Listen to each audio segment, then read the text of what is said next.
Hi, I'm Neil Beck and I was a doctor in Perth, Western Australia for 53 years.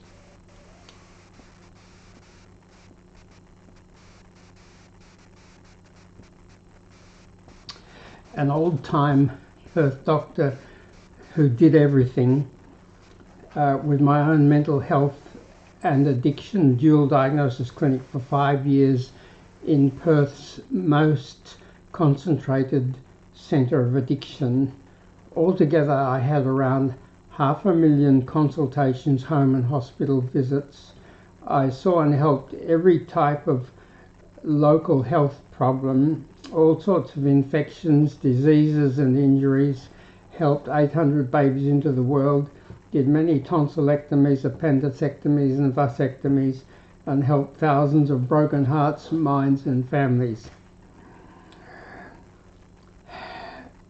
I found that there were no perfect mums, dads, families, homes, streets, schools or communities. So every child had some suffering which caused some degree of mild, moderate or severe mental health problems. The idea that only some people have got mental health problems is not right. There might be a few, but there are very few and they're very lucky.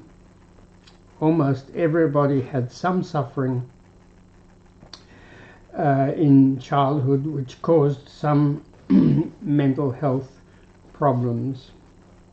The third child was the luckiest. Mothers thought their third child was perfect, but I knew that really it was because the mother was experienced. By the time she got to number 3, she knew exactly what was needed and when it was needed, and the baby had a lovely life and just slept and smiled and sucked and did everything how you wanted the baby to do, and it wasn't so much that the baby was perfect as that the mother was very experienced.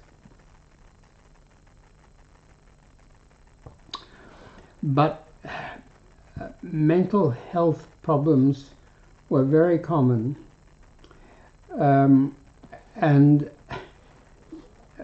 it was very clear that there was never going to be enough mental health care workers for all the people that needed mental health care. I remember a case where a mother brought a child, I think she was 3 or 4, to me, quite desperate, and the child had been on the waiting list at the mental health clinic for 10 months. And I wasn't an expert, but I was able to help, and I was able to help on the day that the mother brought the child. But that was the problem, long waiting lists. And the problem is that problems cause more problems.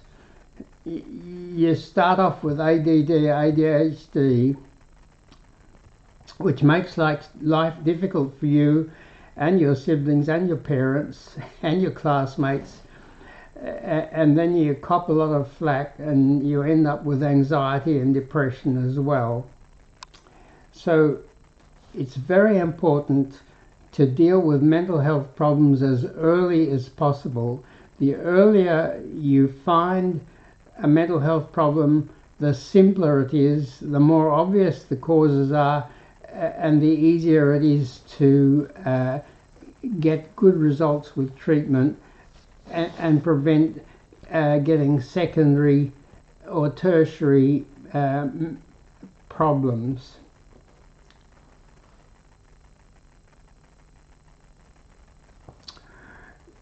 The problem was that now we have good tools for everything except mental health and addiction.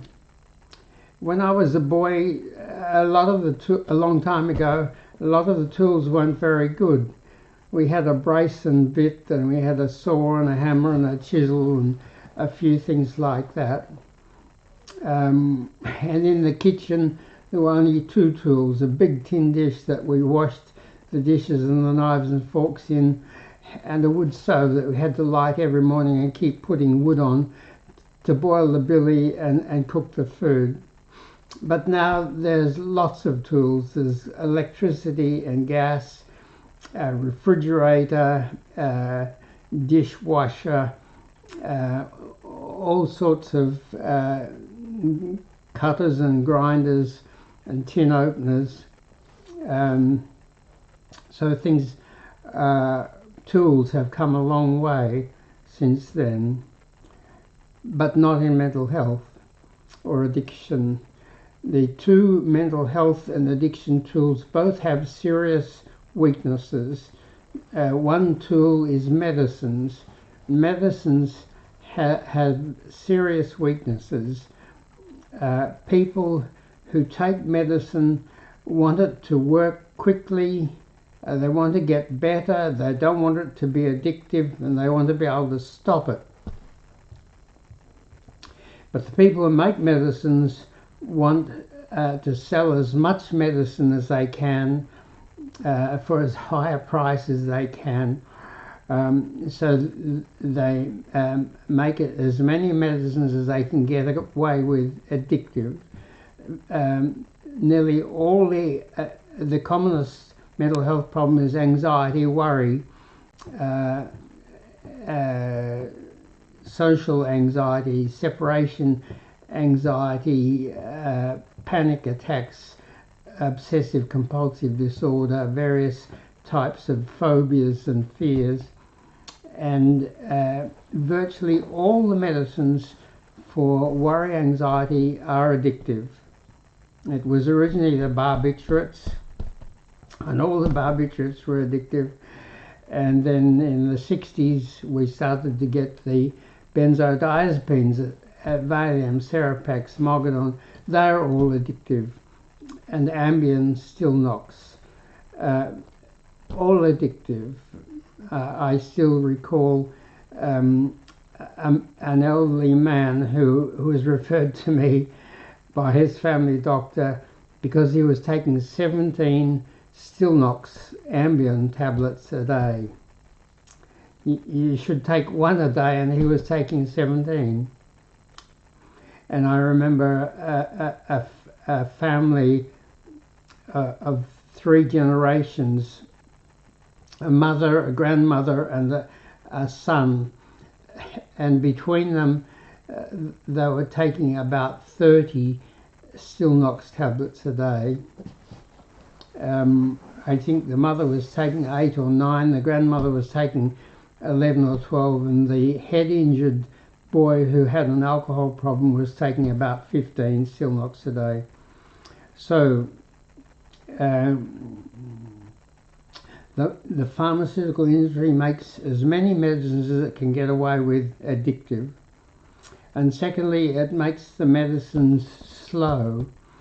Most medicines are tablets or capsules which you swallow. And when you swallow a medicine, you have to get a drink to wash it down, and it has to go right down through your stomach into your intestines, and it takes half an hour to an hour to start to get into your bloodstream and start to help, and 1 to 2 hours to help strongly, and that's just too slow for most mental health conditions and addiction cravings. So one tool is medicines. So many medicines addictive. I forgot to mention that the 3 main ADD, ADHD medicines are addictive. That's dexamphetamine, Ritalin and Adderall, all addictive, which causes terrible problems. And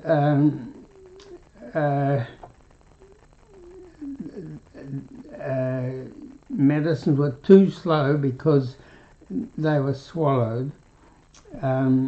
The other main tool is consultations or counselling or psychotherapy or CBT, call it what you like, but basically talking to the patient, and that's just too slow. It just takes too long to find out what a troubled person's problems are. There's never only one problem, there's nearly always two or three, sometimes four. Anxiety and depression and ADD, or bipolar and post-traumatic stress disorder. It just takes too long, and it's a bit too vague, and often things are missed, and people have problems that weren't discovered. So talk therapy, too slow and too costly. To be a therapist, you have to have at least a 4-year Bachelor of Psychology, maybe a 5 or 6 year Master's or PhD in psychology. To be a psychiatrist takes 10 or 12 years. So those people have to be smart to get through all that study and exams, and it's costly, and they aren't earning. So they have to be paid well, or nobody will become mental health care professionals. And if it's talk therapy is too slow and it's expensive, then it's just beyond the price range of most people, particularly as more people with mental health problems tend to have lower incomes because they got poorer education and they have less well-paid work, and they're the ones that most often need mental health care and can least afford to pay for it. Not even the government can afford to pay for all the clinics that are necessary, so there are long waiting lists, and on those waiting lists problems cause more problems, which cause more problems, and then by the time the person gets seen, they require a lot of help, which makes the waiting list longer still. So what were we going to do to overcome this problem?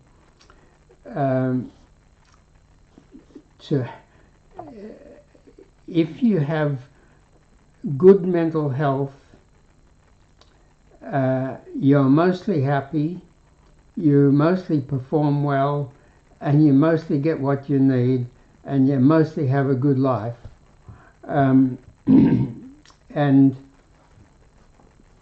if you have mental health disorders, then you often are unhappy, you often have difficulty doing some of the things that you need to do, and you often have just can't get some of the things that you want or need to have a good life. So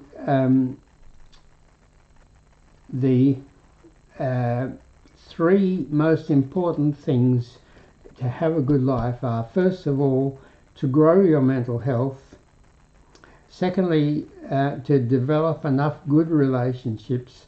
And thirdly, to avoid addictions. And in my experience, 95% of addictions, that's 19 addicts out of 20, got their addiction because they had mental health distresses for which they didn't get good treatment, and in desperation they took street drugs, and all the street drugs are addictive, so they became addicts. So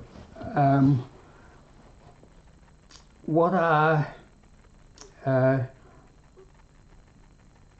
the problems?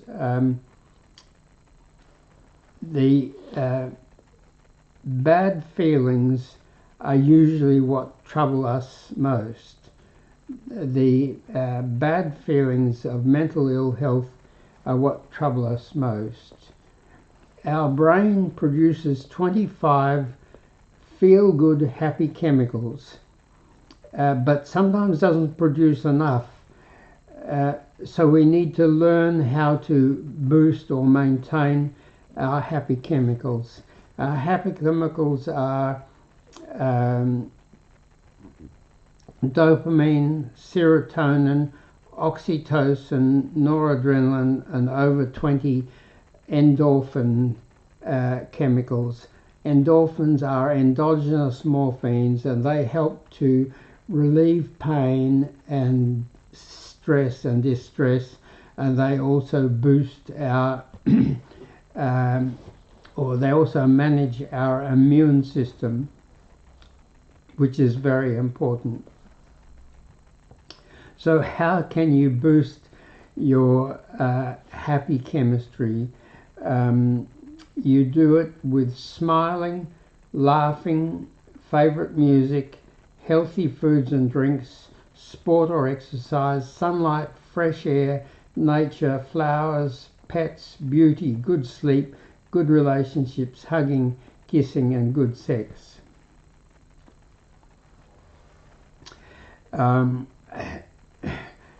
I've got 3 1-minute videos in that section, which the first one is become a smiler and get happier and healthier.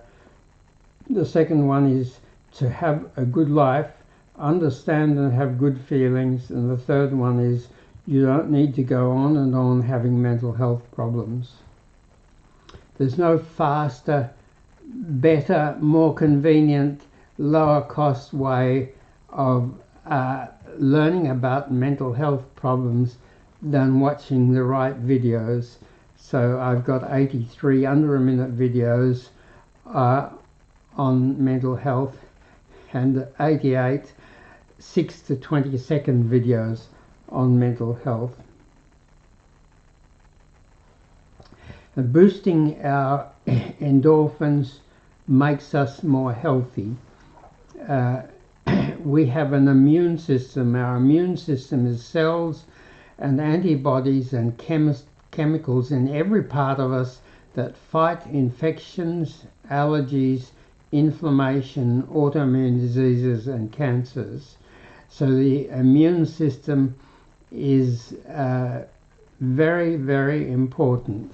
If your immune system is strong, you'll live a long life. Sadly, my younger sister died about 3 weeks ago from cancer, and she had a very hard life because her husband died when she was mid-40s, leaving her with 3 children. So she had a lot of stress. And my younger brother died of leukemia. He was very ambitious and like me, left school when he was 14 because we went to a bush school that finished at year 10, but he later did a PhD and became a professor of education at Toronto University at the age of 28, but he was just too ambitious. He at one stage was the chairman of the North American Educational Association and used to chair meetings of 3,500 people, but it was too much. Living in a foreign place, well, they spoke English, but Toronto is quite different to Perth, and he had too much stress and he got leukemia, and that would have been because his immune system was depressed, because his endorphins were depressed. So we know that there was a lot of unhappiness as well as sickness. So boosting your endorphins and which boosts your immune system is very important. Other unpleasant feelings that we have, which are normal and are important for our health and happiness, are what I call warning feelings. We have four main warning feelings: loneliness, sadness, anger, and anxious carefulness. And what they do, what those warning feelings do is they warn us that there's something in our life that's not right that we need to fix. Loneliness tells us that we don't have enough good relationships. Sadness tells us that something sad has happened and we need to grieve in order to get over it. If we don't grieve, we won't get over it and it'll drag us down. Some anger is normal. It's normal when some things happen that shouldn't happen or don't happen that should happen to be angry, and anger helps us to understand that something is not right and we need to fix it. And if we didn't get angry, we may not be aware that something is not right and we may not fix it. But of course most anger is mental disorder. I call it IAD, irritability anger disorder, and it's the habit of getting irritable, angry, and perhaps violent because at some stage of your life you've had so many things that were aggravating and bad that you developed the habit of being irritable, angry, and perhaps violent. And anxious carefulness tells us that there is risk or danger and we need to be careful, and that's important.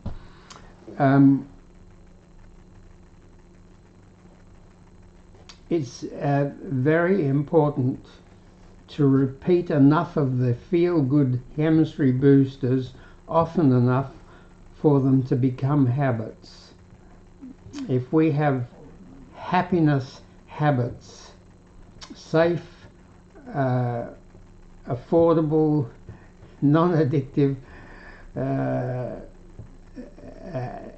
habits that make us happy, boost our feel-good chemistry and our immune system, it's good to have those good feelings often enough for them to become habits. In fact,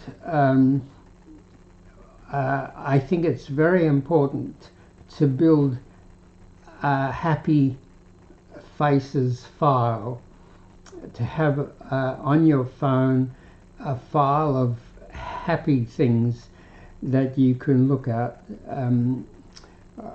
I am in the process of building a tool which I call Phone Treasure. Phone Treasure is a store of things that people love looking at or love listening to on their phone, so that anytime, anywhere, when they need it, they can whiz it out instead of having a cigarette or some chocolate or biscuits or cake or half a litre of ice cream. They can have some phone treasure that makes them feel good and that boosts their feel-good chemistry. And whenever something good happens to you and you smile, remember what it was that made you feel good and made you smile. And as you smile, take selfies, put them in your happy faces file, so that at some time later when you need it, you can go to that selfie photo of yourself smiling and remember the things that made you happy and made you feel good, and that will boost your happy chemistry. And it's good to have in your happy file some words that are positive, that help you to feel good and positive and the people around you. Words such as "that's great," "fantastic," "just right," "beautiful," "magic," congratulations, I did great, hey, I made it. And some wise sayings that help to guide you and give you positive feelings and thoughts. A few are such as: honesty is the best policy, actions speak louder than words, Rome wasn't built in a day, knowledge speaks but wisdom listens. So whenever you hear a really positive, wise saying, stick it in your happy faces file. Most unhappy feelings are caused by the 11 main mental health disorders. Now, the Bible of psychologists and psychiatrists got 500 problems in it, but what I found was that there were 11 main mental health disorders, and most people who had one of those had 2 or 3 or 4 of those, although often they and their healthcare tended to think they only had one, but they usually had 2 or 3 or 4. And the commonest was worry, anxiety disorders, social anxiety, separation anxiety, performance anxiety,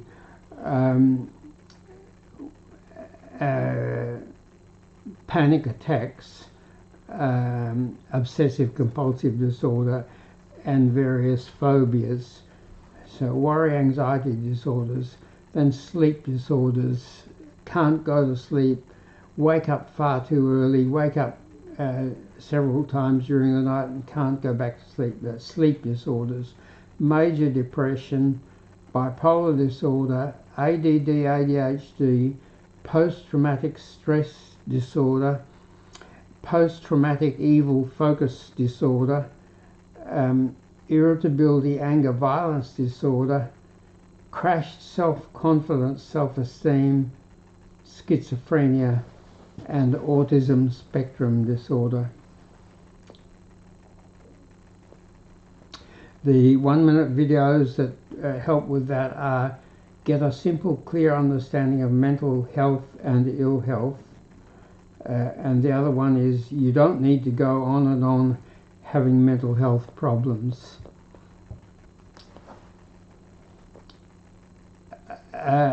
Something that is very important is to always distinguish whether an unpleasant feeling is a normal warning feeling that you've got to do something about, or is a mental health disorder bad feeling which needs to be corrected.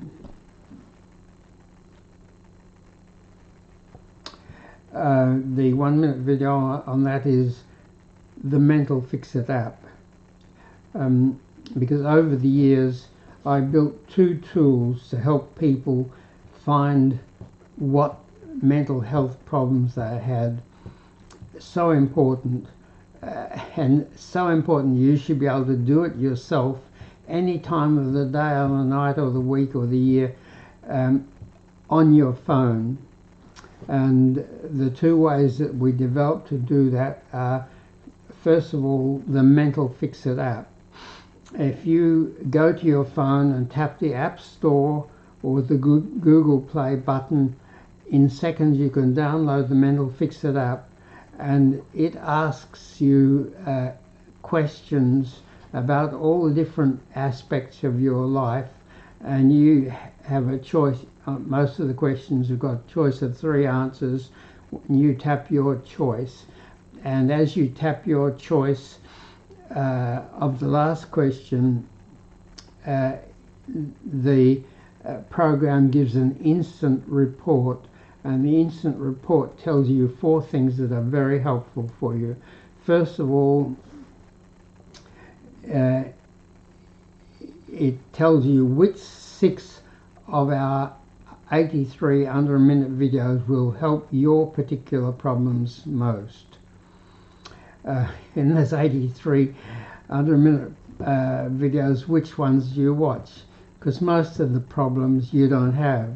You've got usually 2 or 3 or 4 problems, but you don't have 83. So the Mental Fix app first of all tells you which 6 under a minute videos will help you most, and you can watch those 6 videos in 6 minutes. And any that you find helpful but you don't quite understand, which will be quite a few to start with, you would just watch it again. You can watch the video 3 times, bang, bang, bang. And the next day you can watch it again, and you can keep watching those videos until you understand your particular problems, the causes, and what you need to do about them. The second thing, the app, Mental Fix app Instant Report tells you is which medicines are likely to help your particular problems most. So you can then go online, consult Dr. Google and learn about those medicines, and then discuss them with your doctor to get a prescription if medicines are appropriate for you, which they often are but sometimes aren't. The third item it gives you is a complete list of all your problems, which is usually 3, 5, 7, and each of those problems got a score. The score each problem has got depends on how important that problem is and on how bad you've got it. Is it a mild, moderate, or very important problem, and do you have a mild, moderate, or severe degree of it? With very important problems that you've got severe degree will have a score of around 15. Moderate problems of moderate severity, a score of 10 or 11 or 12. Mild problems of mild severity, a score of 3 or 4, 5. So the Instant Report lists all your problems in descending order of score, which is very important for you to understand yourself. And the fourth thing that the Instant Report gives you is a graph of your total scores. Every time you do the Fix-It app, the program adds up the scores of each of your problems to give you a total score, and your total score is a guide to how severe your mental health problems are. And its importance is that it instantly tells you whether the treatment you're having is right. If your score today is quite a lot better than what it was 3 days ago, then you're on the right treatment. Keep going with that treatment. But if your score today is the same, if your score today is the same as it was 3 days ago, and the same as it was a week ago, and the same as it was a fortnight, that your treatment's not working. You need more treatment, or you need different treatment. So it's very valuable to tell you exactly whether your treatment is right or not, and that can save you a lot of time and distress, because it guides you until you are on the right treatment and your score is getting better. The other main tool is what I call Scroll Plus. What I came to the conclusion eventually was that we had to deliver mental health care through things that were popular, that people were very familiar with and knew how to handle. That was mainly smartphones, very short videos, app, and scrolling and live streaming. Those are things that people love and they do a lot of, and so we have put our mental health care help through those tools.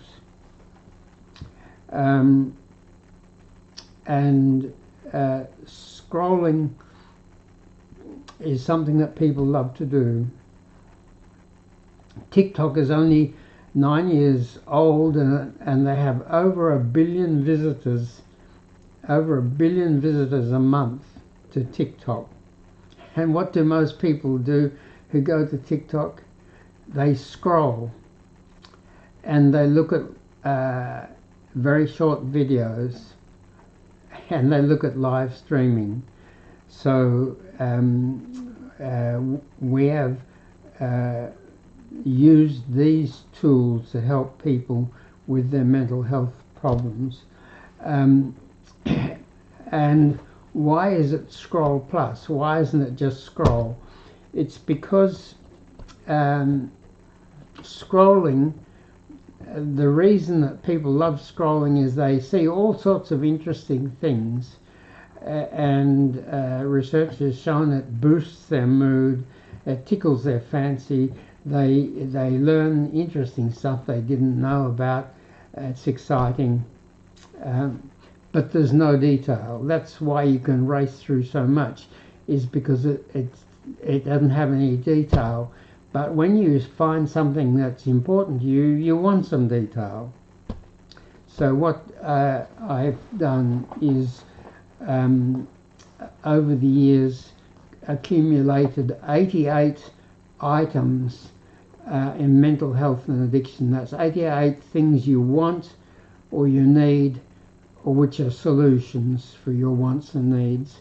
And those 88 items are in our Scroll Plus, and you can race through about 10 items a minute. But every time you find an item that's important for you, which might be ADD, ADHD, or it might be panic attacks, or it might be heroin, or it might be alcohol, or it might be obesity. Every time you come to a problem, you can tap on that item and immediately see a 6 to 20 second video which gives you some valuable information. Now, you don't get a lot of information in 6 to 20 seconds, but what you get is very helpful, very important. And when you've scrolled enough, you might have scrolled 20 or 30 items, or 50 or 60 items. If you've got enough time, you might have scrolled the whole 88. But whenever you feel you've done enough, you just tap the enough button. And when you tap the enough button, the program gives you a list of all the videos, the 6 to 20 second videos that you've chosen to watch, because they're the ones that are important to you. And any items that you don't choose to watch the video, the 6 to 20 second video, on 2 successive scrolls means that that item is not important for you, or not very important for you, and it doesn't ask that question again. So the next time when you start, you see the 6 to 20 second videos that are important to you, and then you scroll further and you find some more things that are important to you. And when you scroll, after 2, 3 or 4 scrollings, you've scrolled all 88, it starts again at the beginning.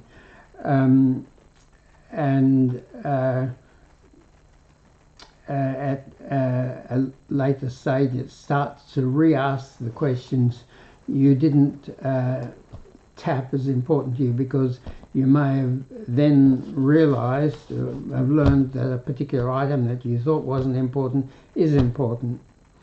So you end up that you have you know all the items that are important.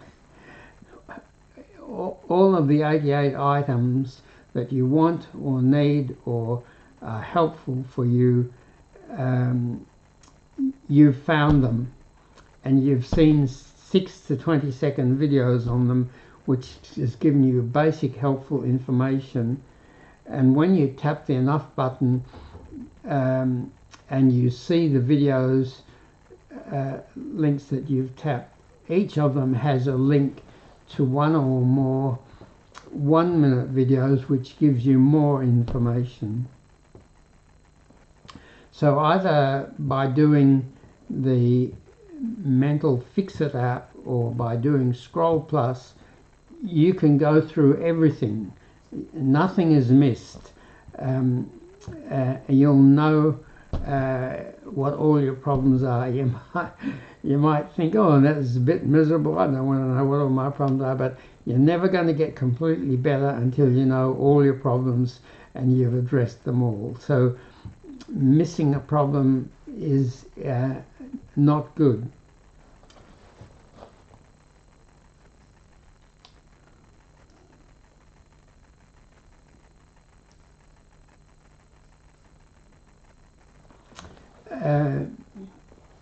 Another habit that is very valuable is happy morning habits.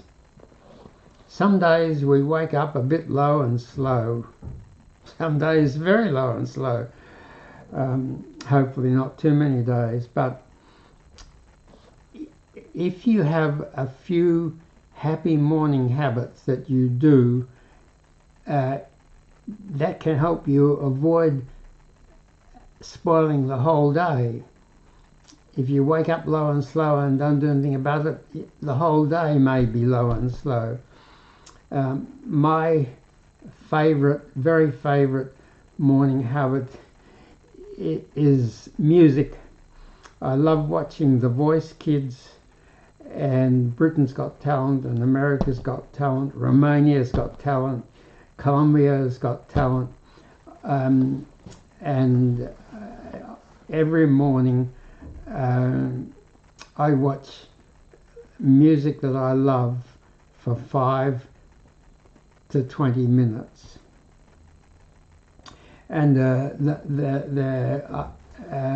you might look at favourite photos or videos in your happy file on your phone treasure file, or it might be exercise. I've got an exercise bike on my front patio which I can do exercise.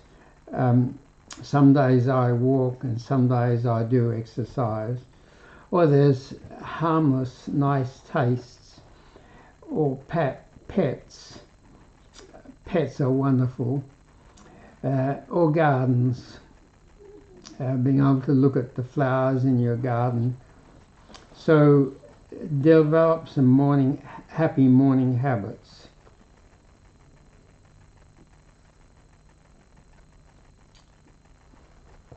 And sometimes just look at your face in the mirror, or look at your face in a selfie on your camera, because sometimes we're not fully conscious of what's going on inside us. I mean, most people know what's going on, but some people don't really realize that they're sad, or don't really realize that they're depressed, or don't really realize that they're angry. So every now and then just look at your face in the mirror or in a selfie and make sure that you know what's going on.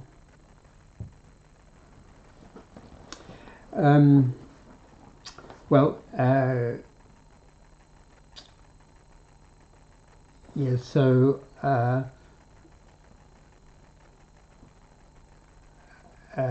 I invite you to visit my website, which is smilefixit.com, which has got everything on it, and you just tap the items that are of interest. It's very short, one page, and you just tap what's of interest to you. Then there's a longer video, but people wanted a shorter video, so the longer video is still there. It's about 14 pages, and it's called Mental Health Videos A to Z.com. Mental Health Videos A to Z.com. And please send me your comments, questions and criticisms through the platform that you've watched this live streaming through,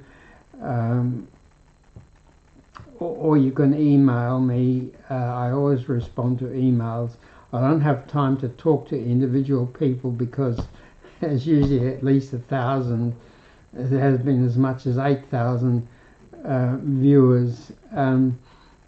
But if you've got any particular comments, questions or criticisms, please send me them through the platform, and I'll spend the next hour going through those and responding to them, or email me at healthestuff@gmail.com, healthestuff@gmail.com. And if you can't remember that, then just go to smilefixit.com, and you'll find that email address. And today is Saturday, so I'll be back again tomorrow morning, 9 a.m. Perth time, on live streaming. Thank you for watching.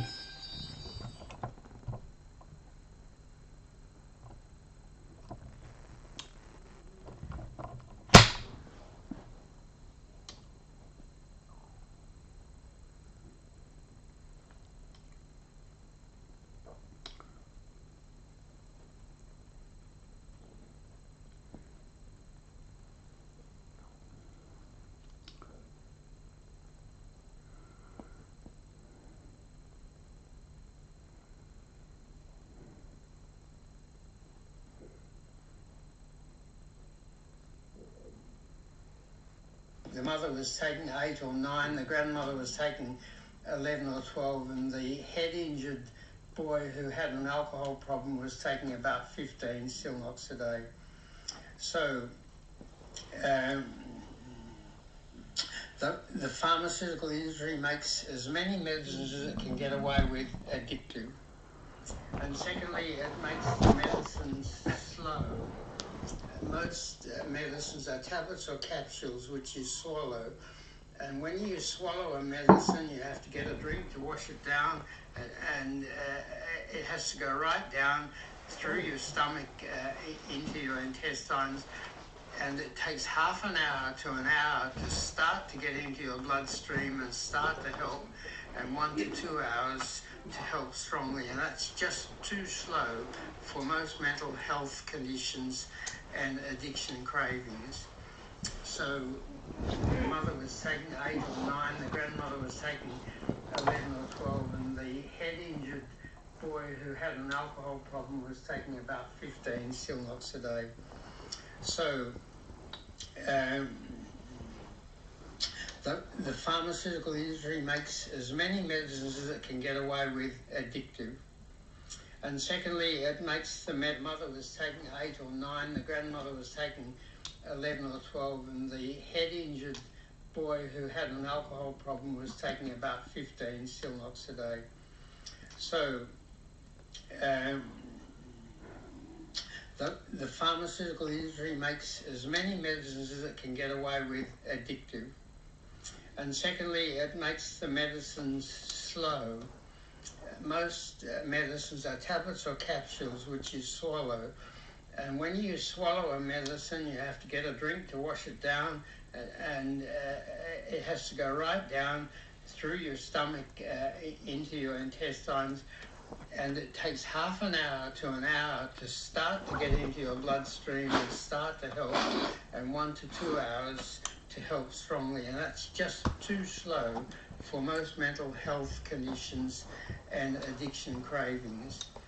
So the mother was taking 8 or 9, the grandmother was taking 11 or 12, and the head injured boy who had an alcohol problem was taking about 15 Stilnox a day. So the pharmaceutical industry makes as many medicines as it can get away with addictive. And secondly, it makes the medicines slow.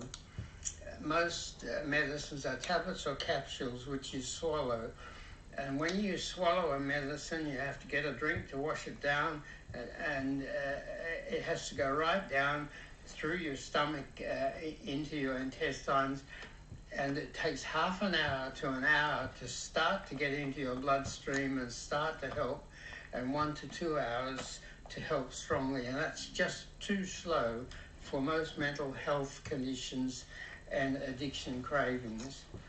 So the mother was taking 8 or 9, the grandmother was taking 11 or 12, and the head injured boy who had an alcohol problem was taking about 15 Stilnox a day. So the pharmaceutical industry makes as many medicines as it can get away with addictive. And secondly, it makes the medicines slow. Most medicines are tablets or capsules which you swallow.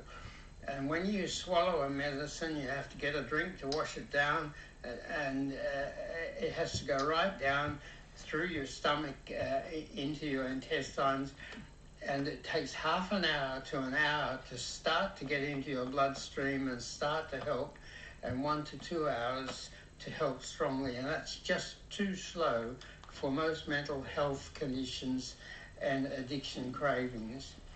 So the mother was taking 8 or 9, the grandmother was taking 11 or 12, and the head injured boy who had an alcohol problem was taking about 15 Stilnox a day. So the pharmaceutical industry makes as many medicines as it can get away with addictive. And secondly, it makes the medicines slow. Most medicines are tablets or capsules which you swallow. And when you swallow a medicine, you have to get a drink to wash it down, and it has to go right down through your stomach into your intestines, and it takes half an hour to an hour to start to get into your bloodstream and start to help, and 1 to 2 hours to help strongly, and that's just too slow for most mental health conditions and addiction cravings. So the mother was taking 8 or 9, the grandmother was taking 11 or 12, and the head injured boy who had an alcohol problem was taking about 15 Stilnox a day. So the pharmaceutical industry makes as many medicines as it can get away with addictive. And secondly, it makes the medicines slow. Most medicines are tablets or capsules which you swallow. And when you swallow a medicine, you have to get a drink to wash it down, and it has to go right down through your stomach into your intestines, and it takes half an hour to an hour to start to get into your bloodstream and start to help, and 1 to 2 hours to help strongly, and that's just too slow for most mental health conditions and addiction cravings. So the mother was taking 8 or 9, the grandmother was taking 11 or 12, and the head injured boy who had an alcohol problem was taking about 15 Stilnox a day. So the pharmaceutical industry makes as many medicines as it can get away with addictive. And secondly, it makes the medicines slow. Most medicines are tablets or capsules which you swallow. And when you swallow a medicine, you have to get a drink to wash it down, and it has to go right down through your stomach into your intestines, and it takes half an hour to an hour to start to get into your bloodstream and start to help, and 1 to 2 hours to help strongly, and that's just too slow for most mental health conditions and addiction cravings. So the mother was taking 8 or 9, the grandmother was taking 11 or 12, and the head injured boy who had an alcohol problem was taking about 15 Stilnox a day. So the pharmaceutical industry makes as many medicines as it can get away with addictive medicines. If you have good mental health, you're mostly happy, you mostly perform well, and you mostly get what you need, and you mostly have a good life. And if you have mental health disorders, then you often are unhappy, you often have difficulty doing some of the things that you need to do. If you have good mental health, you're mostly happy, you mostly perform well, and you mostly get what you need, and you mostly have a good life. And if you have mental health disorders, then you often are unhappy, you often have difficulty doing some of the things that you need to do, and you often have just can't get some of the things that you want or need to have a good life. So the three most important things to have a good life are, first of all, to grow your mental health. Secondly, to develop if you have good mental health, you're mostly happy, you mostly perform well, and you mostly get what you need, and you mostly have a good life. And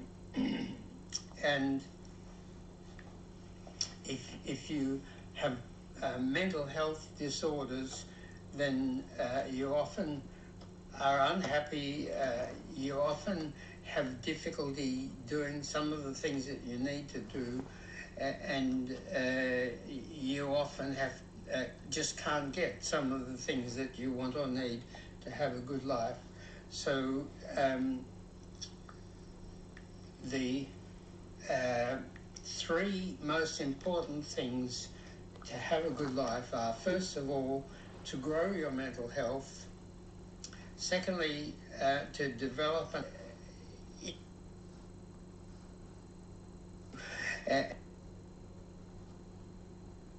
there's nearly always 2 or 3, sometimes 4, anxiety and depression and ADD, or bipolar and post-traumatic stress disorder. It just takes too long, and it's a bit too vague, and often things are missed, and people have problems that weren't. There's nearly always 2 or 3, sometimes 4, anxiety and depression and ADD, or bipolar and post-traumatic stress disorder. It just takes too long, and it's a bit too vague, and often things are missed, and people have problems that weren't discovered. So talk therapy, too slow and too costly. To be a therapist, you have to have at least a 4-year Bachelor of Psychology, maybe a 5 or 6-year Master's or PhD in psychology. To be a psychiatrist takes 10 or 12 years. So those people have to be smart to get through all that study and exams, and it's costly, and they aren't earning them. There's nearly always 2 or 3, sometimes 4, anxiety and depression and ADD, or bipolar and post-traumatic stress disorder. It just takes too long, and it's a bit too vague, and often things are missed, and people have problems that weren't discovered. So talk therapy, too slow and too costly. To be a therapist, you have to have at least a 4-year Bachelor of Psychology, maybe a 5 or 6 year Master's or PhD in psychology. To be a psychiatrist takes 10 or 12 years. So those people have to be smart to get through all that study and exams, and it's costly, and they aren't earning them. There's nearly always 2 or 3, sometimes 4, anxiety and depression and ADD, or bipolar and post-traumatic stress disorder.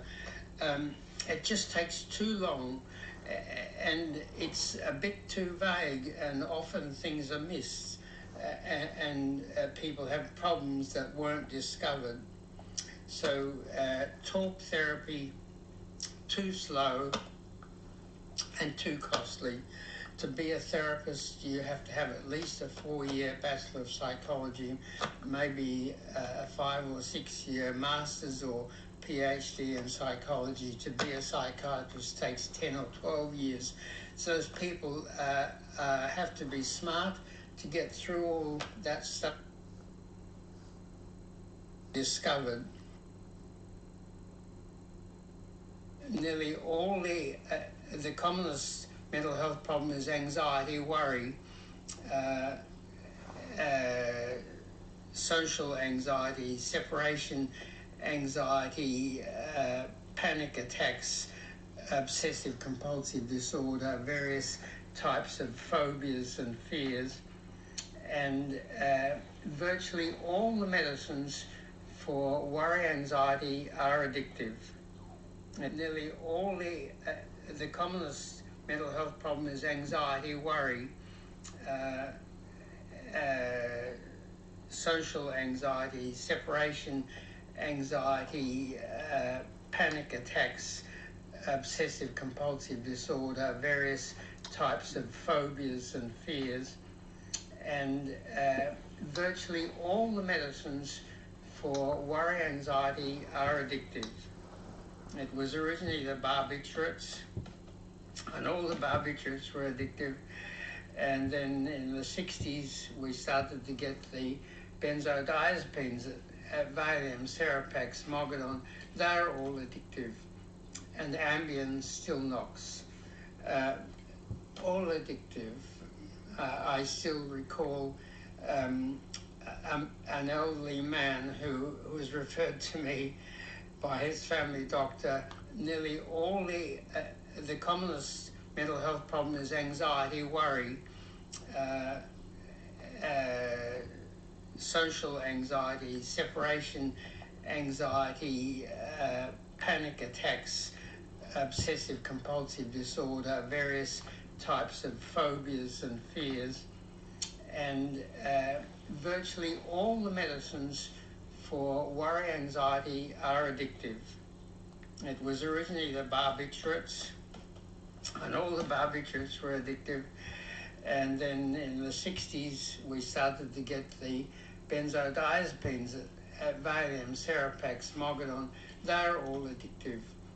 And Ambien, Stilnox, all addictive. I still recall an elderly man who was referred to me by his family doctor. Nearly all the commonest mental health problem is anxiety, worry,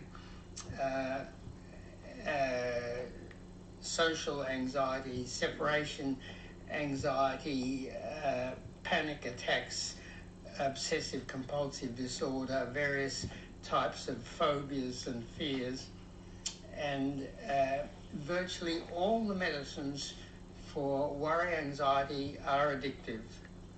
It was originally the barbiturates, and all the barbiturates were addictive.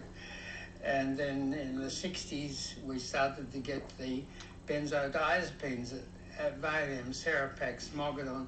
They're all addictive. and Ambien, Stilnox, all addictive.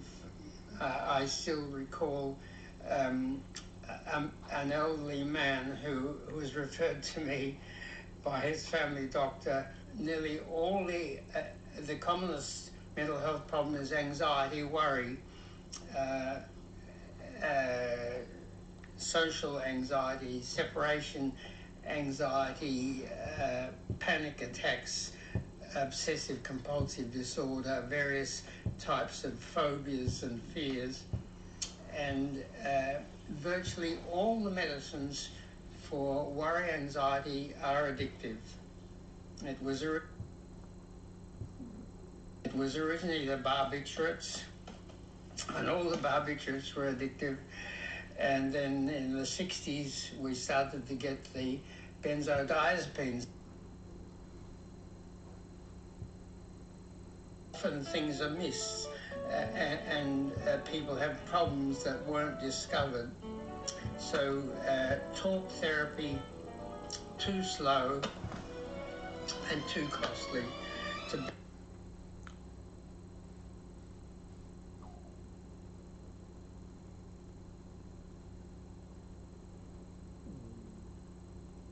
The mother was taking 8 or 9, the grandmother was taking 11 or 12, and the head-injured boy who had an alcohol problem was taking about 15 Stilnox a day. So the pharmaceutical industry makes as many.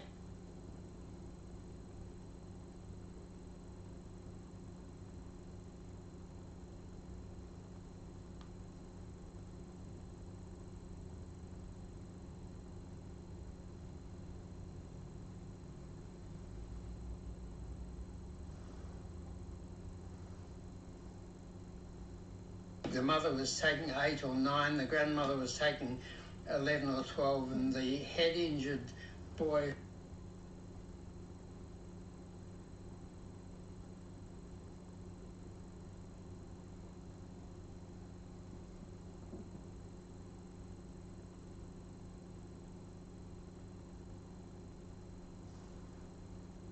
The mother was taking 8 or 9, the grandmother was taking 11 or 12, and the head-injured.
perhaps in infancy, if you had a difficult childhood where you were angry so often that it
better more cheaply And so we have good tools.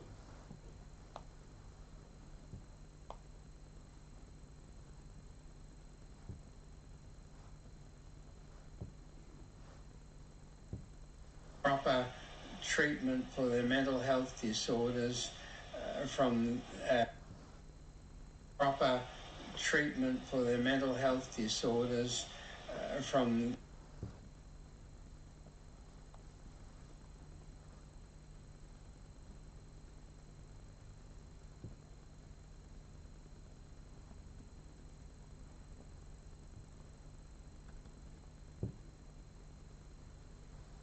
If you often get a nasty feeling, stop it every time it starts.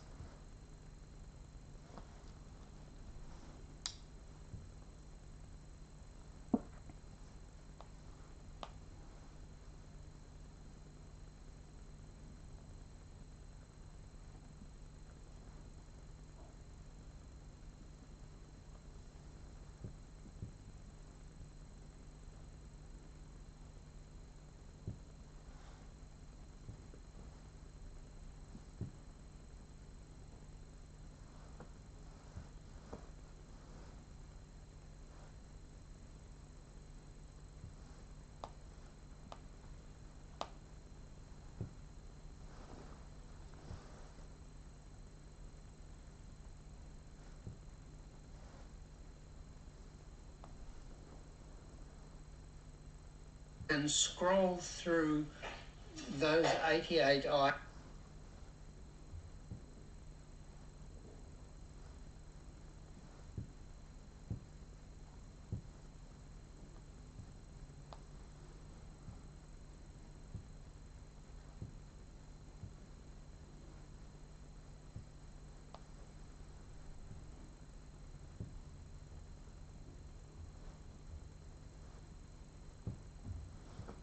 Post-traumatic stress disorder.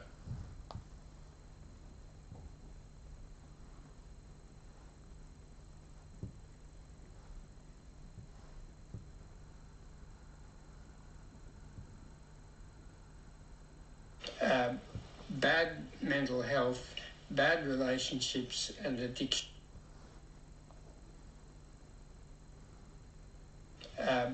Bad mental health, bad relationships and addictions. I set out 22 years ago to develop a package of self-help mental health tools that would enable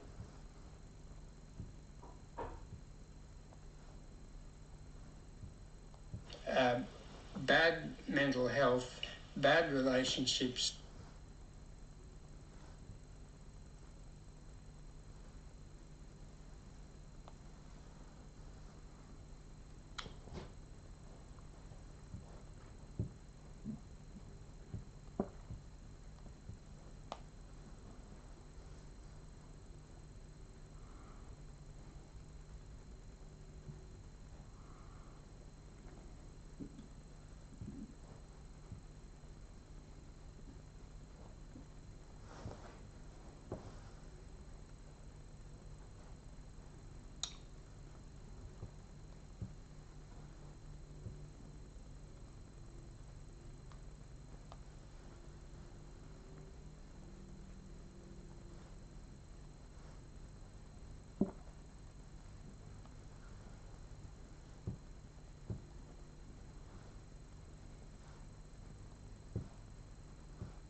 By staying healthy and strong with good relationships, a healthy diet.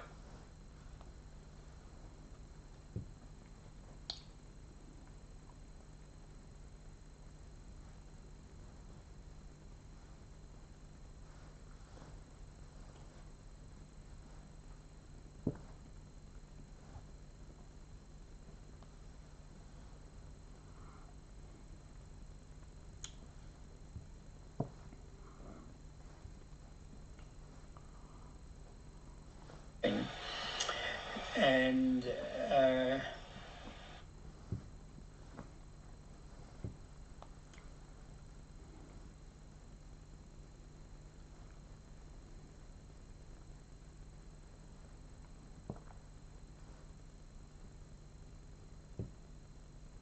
and scroll through those 88 items.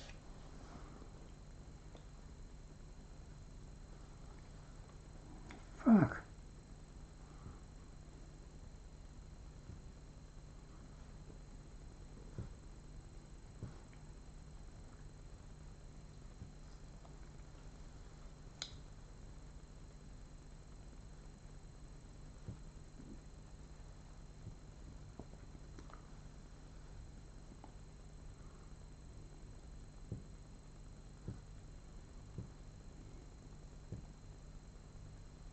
Self-help tools.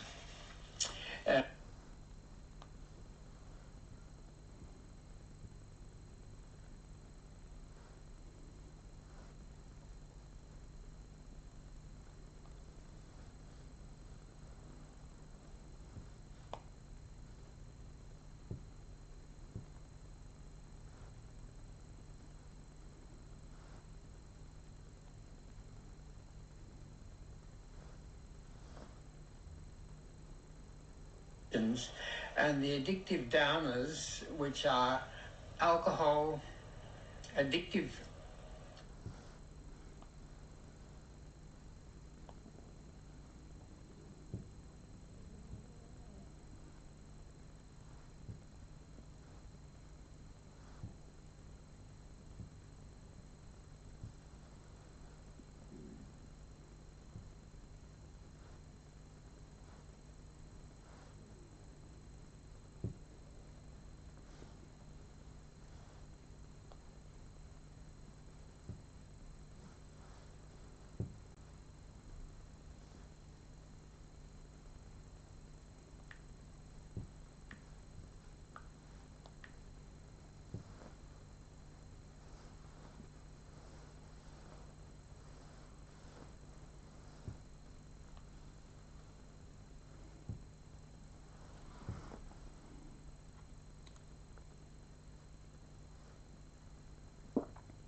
by staying healthy and strong with good relationships, a healthy diet.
Perhaps in infancy, if you had a difficult childhood where you were angry so often that it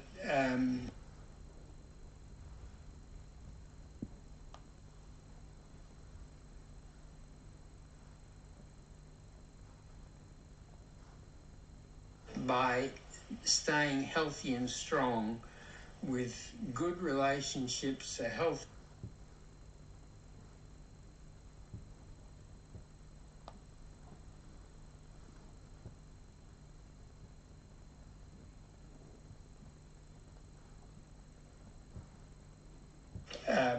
Bad mental health, bad relationships and addictions, I set out 22 years ago to develop a package of self-help mental health tools that would enable people to help themselves as early as possible before problems had led to more problems.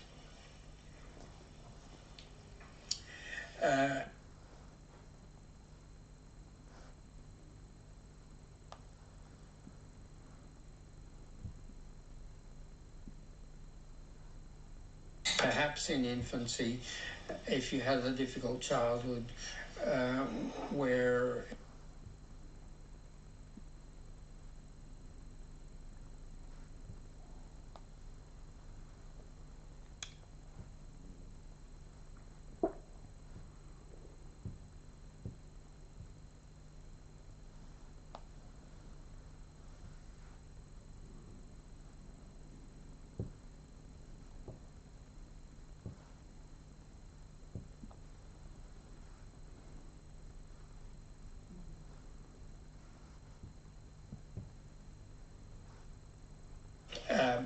bad mental health, bad relationships, addictions, I set out 22 years ago to develop a package.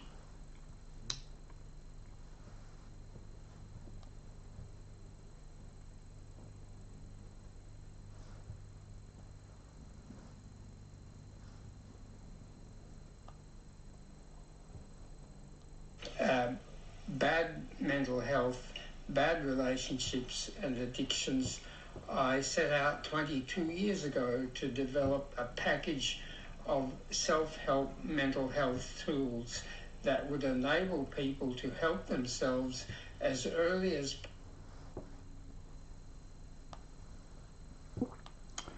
fuck. And scroll through those 80.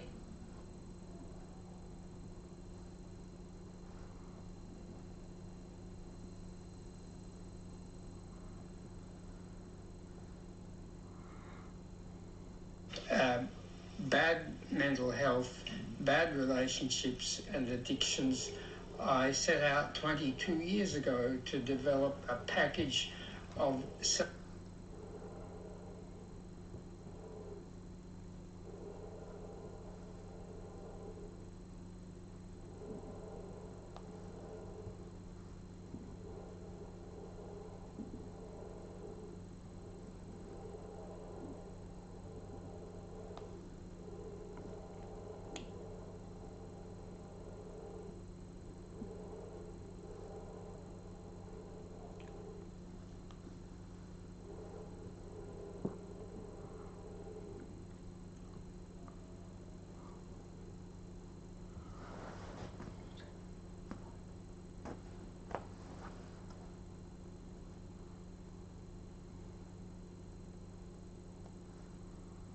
perhaps in infancy, if you had a difficult childhood where you were angry.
And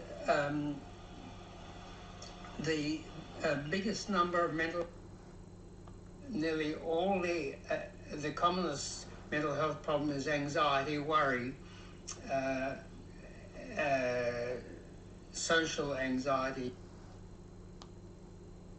There's nearly always 2 or 3, sometimes.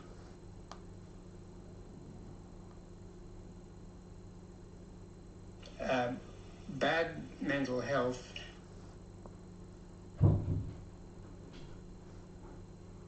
The mother was taking 8 or 9 problems, mild, moderate, and scroll through graph indicates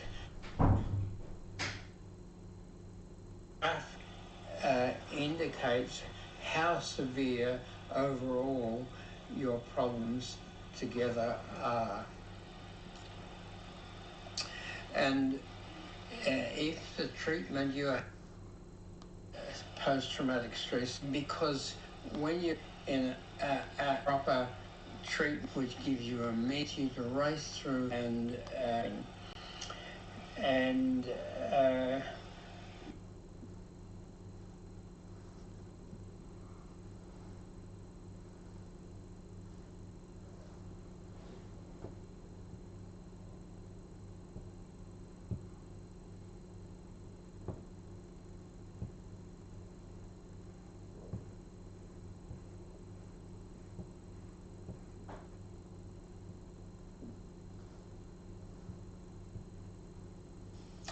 I designed pocket powder medicine dispensers so you can easily carry medicines everywhere and take doses like this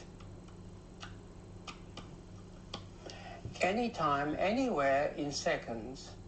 Powder medicine starts relieving you in 5 minutes if it's sucked and tongue absorbed, not swallowed. Its great flavour soon causes taste conditioning, then your relief starts in seconds as soon as you taste it.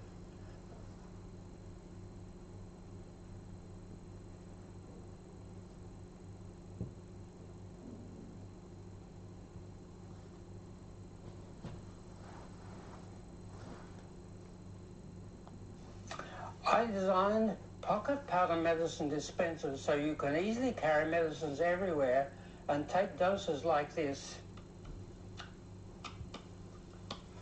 anytime, anywhere in seconds. Powder medicine starts relieving you in 5 minutes.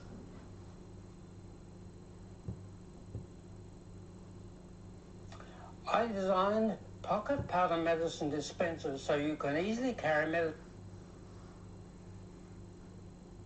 Have a good life. And the conclusion I came to very clearly was that there are 3 very important things to have a good life. First of all, you need to be mentally healthy. Secondly, you need to have enough good relationships. And thirdly, you mustn't be an addict. There's a few other things as well, but they're the big three. Um,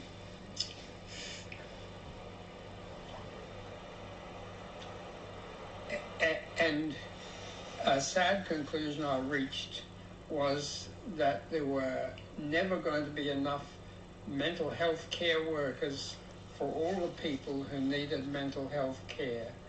We were actually going backwards.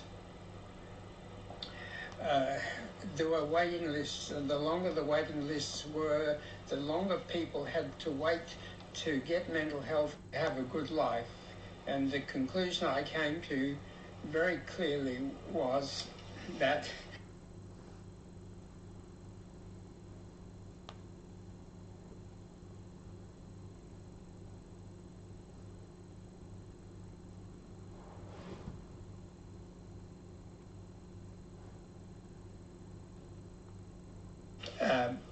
bad mental health, bad relationships and addictions, I set out 22 years ago to develop.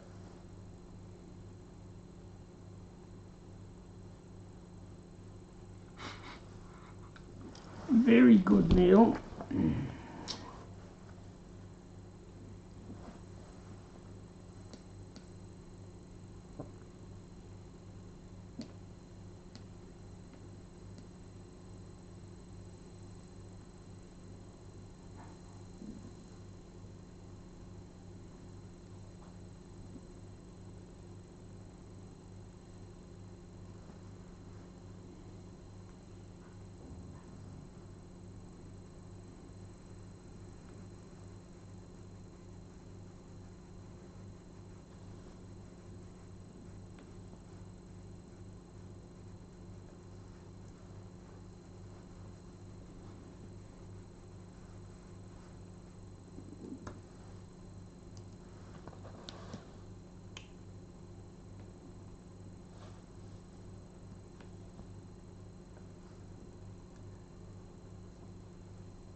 Or is it a scam? Well, I wanted to share a few success stories of the people we've been working with last month across our different programs, things like the Instant Viral Templates or our Viral Growth Accelerator or our Freedom Business Mentoring. And these are just a few of the most recent ones that I grabbed from our little internal wins WhatsApp group. We have this little WhatsApp group, me and my entire staff, where we're posting daily, our client wins, like amazing results that they've gotten, really to hype us up and to get inspired by that because scientists at Harvard just witnessed something extraordinary. During a routine study of sound frequencies, they discovered a song that does something unprecedented. About 470 miles away from Ukraine's border with Russia lies Arzamas. Nestled in the Nizhny Novgorod Oblast, Arzamas is home to a component manufacturing plant that produces systems used in some of Russia's most powerful missiles. No components means no missiles, making the plant an obvious target for Ukraine. Distance isn't an issue. How do we know? Ukraine has just obliterated one of Russia's most important strategic factories with a deep strike blast. Even the Russians don't know how Ukraine managed to pull this off, but they do know that they'll have far fewer missiles with which to hit Ukraine in the future. Euromaidan Press was among the first media outlets to report on the strike, writing on August 11th. The Ukrainian drones managed to score direct hits on the Arzamas instrument-making plant the night before. Ukraine made sure it launched the attack in the dead of night, with News Sky reporting that the first reports of incoming drones were made at around 1:30 a.m. There are two purposes behind such late-night strikes. First, moving under the cover of darkness makes Ukraine's drones much harder to detect. They can still be spotted by radar, assuming they fly within a radar system's coverage area. However, people on the ground struggle to see the drones until it's far too late, eliminating a potential early warning system that would allow Russia to prepare for Ukraine's drone attacks. As for the second reason, that's far more devastating to the collective Russian psyche. Ukraine hits hard during the early hours to make sure civilians have to wake up and see the war Vladimir Putin started landing on their doorstep. Of course, Ukraine isn't hitting civilian locations directly. That's a distinctly Russian tactic that Putin has used to create terror in Ukraine's cities since he launched his invasion. Rather, Ukraine hits legitimate military targets that just happen to be close enough to Russian cities to force air raid sirens to blare and warnings to be delivered. Every strike, like the one we've just seen in Arzamas, is a reminder to Russia's people their country is not only at war, but fighting against a nation that has the ability to strike deep inside Russia. News Sky reports that the first loud sounds resembling explosions came from the Arzamas factory at about 2 a.m., with most seeming to come from the direction of the facility's warehouses. Flashes of fire, heavy smoke, the telltale hum of incoming drones, all were reported by the Arzamas residents who were awoken by the strike. Local air defenses activated to try to take Ukraine's drones down. They may have succeeded a handful of times, but News Sky says that at least 2 of the drones broke through Russia's defenses to deliver their explosive payloads to the components factory. The strike will leave Russia questioning just how Ukraine managed to pull it off. The Arzamas plant was supposed to be safe, around 470 miles behind the border. It was meant to be far enough away for Russian air defenses to respond early to any incoming threat. But as has been so often the case over the last few months, Ukraine's drones found their way through and hit their target. News Sky speculates that Ukraine used at least 2 types of drones in the strike. The first appears to be a UJ-22 airborne model, which is capable of carrying up to 44 pounds of explosives and can travel over 500 miles, according to the manufacturer, enough range to hit the Arzamas plant. The second drone is believed to be a moped-style first-person view or FPV drone that followed up on the initial drone strike. So it seems like the UJ-22s had the job of destroying the walls of the Arzamas facility, with the FPV drones that followed being direct specific targets inside the facility Ukraine wanted. Those drones were successful, News Sky says, as Ukraine carried out the strike from multiple directions. That made tracking all of the incoming drones difficult for Russia's already stretched air defenses. In addition to giving Ukraine a failsafe, if one drone hole was shot down, which appears to be the case, then the other could still hit the factory. That's exactly what happened, and the results are devastating for Russia's war effort. Ukraine has confirmed that the strike took place and that its drones hit their target. Speaking to the Ukrainian outlet Hromadske, an SBU source has confirmed that it was in fact 4, not 2, drones that hit their targets in Arzamas during the early hours of August 11th. The enterprises of the Russian military-industrial complex, which are working for the war against Ukraine, are absolutely legitimate military targets, the source told Hromadske. The SBU continues to work on the demilitarization of facilities that produce weapons for terror in peaceful Ukrainian cities, and we don't need to take that source's word for it, as video has already surfaced of Ukraine's drones doing their damage. Published by the Euromaidan Press X account, several videos showcase both the strike in progress and its aftermath. One of the videos shows smoke pouring out of a window of the Arzamas facility, at least for a few seconds. When I started doing this strange red root ritual to improve my vision, my friends laughed at me. But when they saw how I could read the fine print again with seconds, Suddenly, a massive explosion rocks the building, setting off car alarms in the process, while engulfing the side of the factory in a massive fireball. Perhaps it was one of the follow-up FPV drones hitting their target after a gap had been created. We don't know for sure. Other videos, shared by Euromaidan Press, show one of Ukraine's drones descending on the factory, and the aftermath of the strike, as fires blaze inside and on top of the component manufacturing facility. The evidence is in, and it's undeniable. Ukraine scored several direct hits on one of Russia's most vital factories. Of course, evidence being undeniable doesn't mean that Russia is going to admit that one of its factories has gone up in flames. The only comment provided by Russia so far is provided by the Arzamas regional governor, Gleb Nikitin, who has confirmed that a strike took place. Nikitin stopped very short of stating that Ukraine had scored direct hits, however. Last night, an attack by the enemy was carried out on 2 industrial zones in the Nizhny Novgorod Oblast. Their targets were our industrial enterprises, Nikitin's. Specialists are currently working on site. The mayor of Arzamas, Alexander Shkolokov, is coordinating the situation, and necessary work is being organized together with the plant management. That's a little more than we usually get from Russia. It has at least acknowledged that Ukraine tried to hit an industrial facility, but rather than confirming the success of Ukraine's drone assault, Nikitin instead claimed that 1 worker was killed and 2 more were injured in the attack. That's an admission in its own right, even if Nikitin didn't intend it to be. After all, how could these workers have been killed if Ukraine's drones hadn't penetrated the factory in which they were working? They couldn't. This leads us to the obvious question of why, out of all the factories that enabled Russia's brutal war, was the Arzamas plant chosen in the first place. One of the reasons is that the plant is among the most innovative and impressive in all of Russia. Euromaidan Press says that Astra has revealed that the plant is among the leading enterprises of Russia's defense industrial complex, and it has been for a while. About 20% of the facility is owned by the Almaz anti-air defense concern, which is a Russian company that's under sanctions from the US and Europe. So there's a clear and direct link to Putin's war effort. As for innovation, the plant has received Russia's Golden Idea Award in 2020 in recognition of the equipment it was building and its willingness to cooperate with Russia's military. A pat on the head from Putin tells us that Russia's leader places a great deal of value on this factory. Why wouldn't he? The Arzamas plant makes a whole bunch of components that are vital to Russia's war effort, ranging from gyroscopic instruments and onboard computers to control systems and steering mechanisms. You might recognize some of those components as being vital parts of the missiles that Russia is launching at Ukraine regularly. And wouldn't you just know it? The SBU says that its drones specifically targeted the parts of the Arzamas facility that are responsible for making and storing components used in Russia's X-32 and X-101 cruise missiles. That's according to the SBU source who spoke to Hromadske at least. But that's far from all that the plant makes. News Sky says that components from the plant are also used in Russia's air defense systems and the communications equipment built into its drones and aircraft. All told, up to 30% of what the Arzamas plant builds serves the needs of Russia's military, making the factory key to Russia's attempts to modernizing its fighting force to deal with far more technologically savvy Ukrainians. What we have here is a case of Ukraine being... There's one simple warm water trick that anyone can use to improve eyesight almost overnight. Apparently, thousands of people are... Russia is betting its entire invasion strategy on a relic of the past, armored trains. Steel beasts that look like they belong in a World War II museum are now shuttling troops, tanks, and ammunition across Ukraine's front lines. Putin is counting on them to keep his war machine alive. But Ukraine just turned one of those behemoths into a smoldering wreck, crippling Russia's logistics and sending a clear message: your so-called unstoppable juggernauts, we can stop them. And that's only the beginning. What Ukraine is planning next could derail Russia's entire war effort. But before we get there, what is Russia doing using armored trains in 2025? In this day and age, using armored trains might seem like an antiquated concept that's better left behind in the Soviet era, when trucks, aerial transport, and similar options are all available. And if you were looking at a Western military, you would probably be right. While the US military still uses trains to transport equipment, it's not sending those trains into active war zones or relying on them to keep its military functioning. Russia is different. It always has been.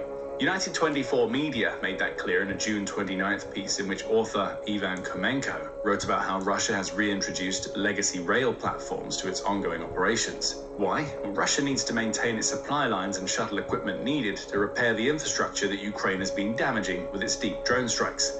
Komenko notes that these types of trains were first developed during the late 19th century and saw widespread use right up until World War II. After that war, the Western world moved on from the concept. Russia didn't. The country maintains a small fleet of massive armored trains, which are almost like steel juggernauts that traverse its vast terrain. The trains are mobile, semi-protected.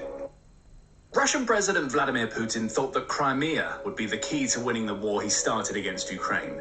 Now it's turning into one of Russia's biggest weaknesses. Strike after strike has seen Ukraine minimize the impact Crimea can have on the mainland. And now Ukraine is hitting the Russian-occupied peninsula harder than ever before. The Russians thought they were safe in Crimea.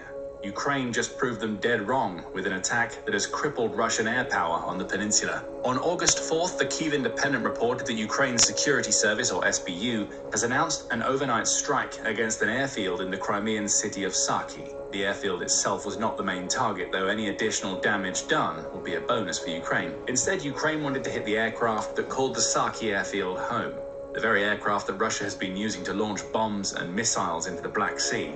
Ukraine just hit 5 of those aircraft. That's according to the official SBU Telegram channel, which reported the strike hours before the Kyiv Independent published its report. New SBU special operation. Service drones hit 5 Russian fighter jets at Saki airfield. 1 aircraft completely destroyed, the announcement bled, giving us an instant indication of what Ukraine has managed to... Christians, did you know there's a biblical solution to getting rid of toenail fungus? It's been hiding in plain sight all this time in the Gospel of John. This is the... to pull off. This night, drones of the SBU Central Operational Command A visited the Saki military airfield in temporarily occupied Crimea. It's a key Russian airbase for operations in the Black Sea, the SBU added. The same Telegram post rattles off the damage that the SBU managed to cause in a single strike. Among the targeted aircraft were a pair of Su-30SMs. One had been damaged, the other completely destroyed. The SBU also says that it managed to hit a trio of Su-24 jets, though it's unclear how extensive the damage done to those aircraft is, or whether they'll be prevented from flying in the future. Adding to the list of targets was an aviation weapons depot, which likely contained the bombs and missiles these jets have been firing at Ukraine. So even if some of the aircraft have survived to fight another day, they no longer have access to the weapons Putin needs them to have to cause damage to Ukraine. This was a big win for Ukraine. It was also a massive loss for Russia. The SBU explains that every Su-30SM costs Russia between $35 and $50 million. We know that one of those aircraft has been destroyed. And with the Su-24s, we don't know the extent of the damage done to the second. If hit hard enough, that jet may not be able to receive the repairs it needs to take it back to the skies, meaning Ukraine has potentially cost Russia at least $100 million with a single strike. The successful SBU operation in Saki is another step towards weakening the enemy's ability to wage an aggressive war against Ukraine, the SBU said when signing off their Telegram post. The occupiers must remember that they will never feel safe on our land. Euromaidan Press provides some more. Early morning, June 24th, 2025. In the Black Sea, a sudden strike unfolded. It marked an unprecedented turning point when Ukraine employed a 3-layer UAV attack strategy to destroy an entire Russian coastal defense network worth tens of millions of USD in just 5 minutes. At exactly 4 a.m. on June 24th, Ukraine launched one of its most sophisticated drone operations in Crimea in 2025. The objective was to simultaneously strike 2 key components of Russia's coastal combat system in Crimea. 2 Cerna-class landing craft, tasked with transporting special forces and weapons from base to the front line. A Tor M2 system, responsible for detecting and intercepting UAVs, helicopters, and cruise missiles at close range. For 3 weeks, special forces from Ukraine's Defense Intelligence Directorate had been silently tracking every movement along the eastern Crimean coastline, particularly the Kherson shoreline. Satellite imagery, reconnaissance drone signals, and analysis of enemy radar data all pointed to one conclusion. There's one simple salt trick that anyone can use to fight off nerve pain almost overnight. Did you know that neuropathy has little to do with your nerves? The Tor M2 air defense system was acting as a critical link in protecting the amphibious corridor near Sevastopol. Unlike the S-400 or Buk, which are designed for high altitude and long-range interceptions, the Tor M2 specializes in low-altitude, ultra-short-range. Russian troops are preparing for an assault. They're betting on speed. The goal, to break through on motorcycles straight to Ukrainian positions. As soon as Ukrainian forces heard the loud roar of motorcycles in the field, they immediately launched a reconnaissance drone. It was crucial to determine where the strike would come from. The the Russian assault group was spotted just as they had to move into open terrain. The only way to reach the next tree line. The reconnaissance drone recorded at least 4 motorcycles moving directly across the field. Ukrainian drone operators began preparing and launching kamikaze drones. First hits confirmed. Speed and maneuverability don't help. Ukrainian experience prevails.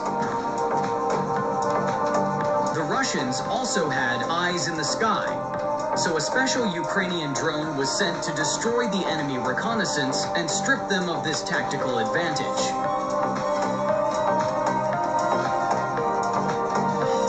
After the enemy drone was shot down, the Russian assault group was left without clear intel. They began to panic and act chaotically. Some abandoned their motorcycles before reaching their target and tried in vain to hide in the trees, under drones circling above.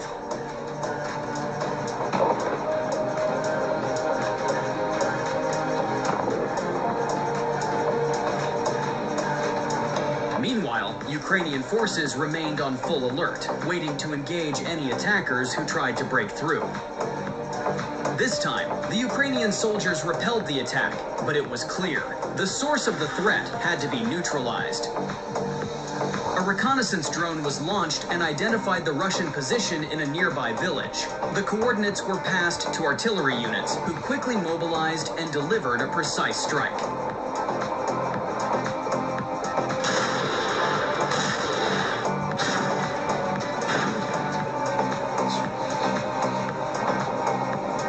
Judging by the size of the explosion, the hit landed on an ammo depot.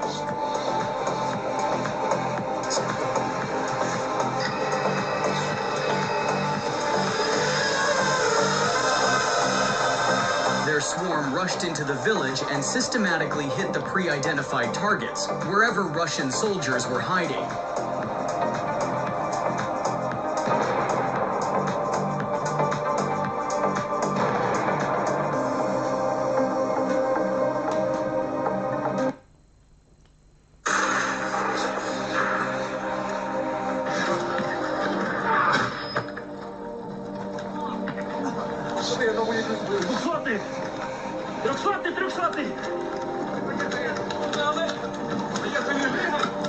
The shell didn't hit the vehicle, but it managed to ignite the ammunition stockpile that the Ukrainian soldiers had come for.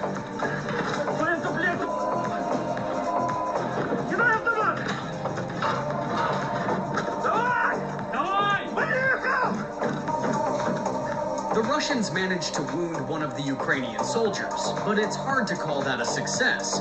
So they quickly reload the next mortar rounds and try to finish off the target.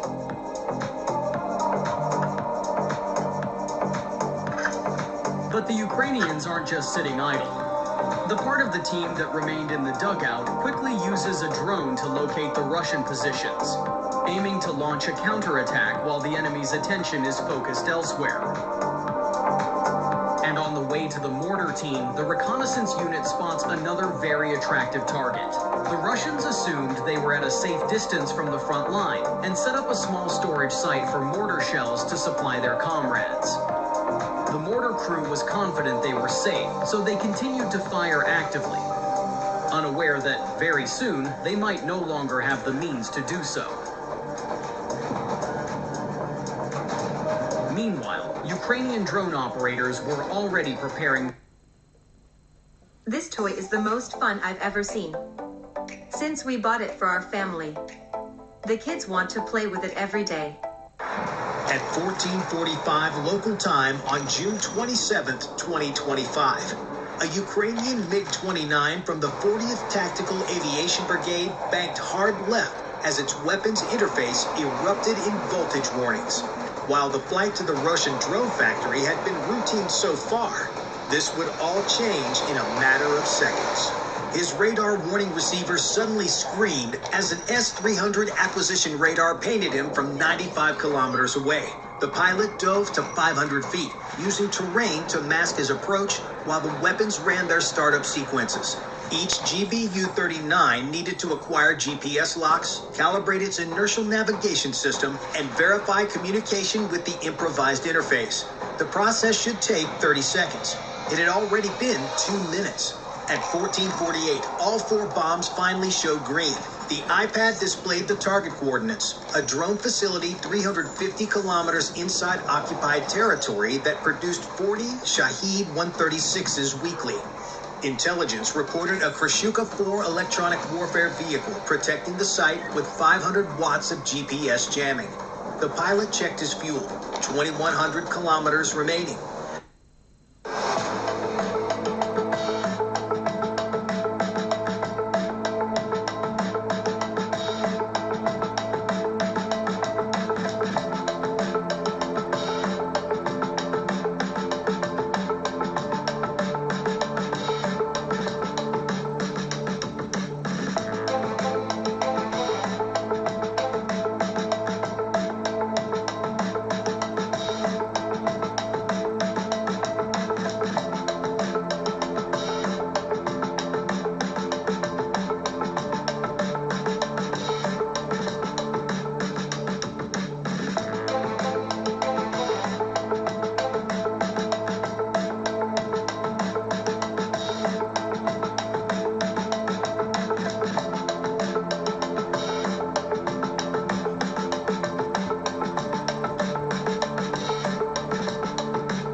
This 2-second edema flush could transform your legs, ankles, and feet. Even top doctors are baffled. Turns out, this proven method clears... I'll talk more about President Trump meeting with Vladimir Putin. It will happen on Friday in Alaska. And by the way, it marks their first in-person meeting since Russia's Ukraine invasion.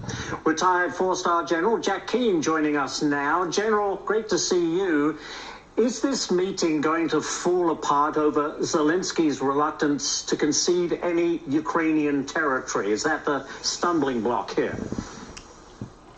No, I don't think so whatsoever. What the stumbling block is Putin's offer. I mean, it took us a couple of days to figure out what it really is. And what his offer is he wants Zelensky to give up territory. Putin's giving up nothing. Yeah. And he'll freeze the war in the rest of it. And President Zelensky, and that territory that Putin wants to give up is critical military territory in the Donetsk Oblast. Yeah. And by that I mean it's called a fortified belt. 5 cities, a 50-mile line along Highway 20. Putin has been trying to take it since 2014, actually. For the last 2 years, he has been trying to take it and has not been able to do it. For Ukraine to give it to him, gift it to him, a conciliatory move, would be an absurdity. And the reason it's so important is because the territory beyond it, once Putin had that fortified belt, it's all open terrain, all the way to the second largest city in Ukraine, Kharkiv. And that was what he would be able to do once he eventually breaks the ceasefire and conducts military operations again, which we know he's going to do. Zelensky is not the problem here, Ashley. Yeah. That's a wrong characterization. The problem is Putin and this deal that he's put on the table. We'll see what happens. On August 14th, 2025, at Oro 3:30 a.m. local time, the air over the Vuhledar sector hung cold and still. The pre-dawn blackness was absolute, a suffocating blanket over the infamous Dacha field south of the city. Ukrainian soldiers of the veteran 72nd Mechanized Brigade waited in their hardened positions. For 72 hours, signals intelligence had been screaming about a Russian buildup. Satellite imagery and human intelligence sources confirmed the massing of the reconstituted 155th Naval Infantry Brigade. This was a unit notorious for its costly repeated assaults on this very position. The Ukrainians had spent the preceding days reinforcing every defensive line with grim determination. Engineers laid additional layers of TM-62 anti-tank mines and MON-200 directional anti-personnel mines. Camouflage nets were meticulously draped over the M2 Bradley fighting vehicles, hidden in hull-down revetments. Decoy positions were constructed, complete with thermal blankets to mimic engine heat signatures. The 72nd's commander, a battle-hardened colonel, reviewed the final targeting data for his artillery. Every grid square of the likely Russian advance was pre-sighted. He knew the 155th would come with something new, something vicious. Across the line, Russian Orlan 10 reconnaissance drones had been mapping the Ukrainian defenses for days.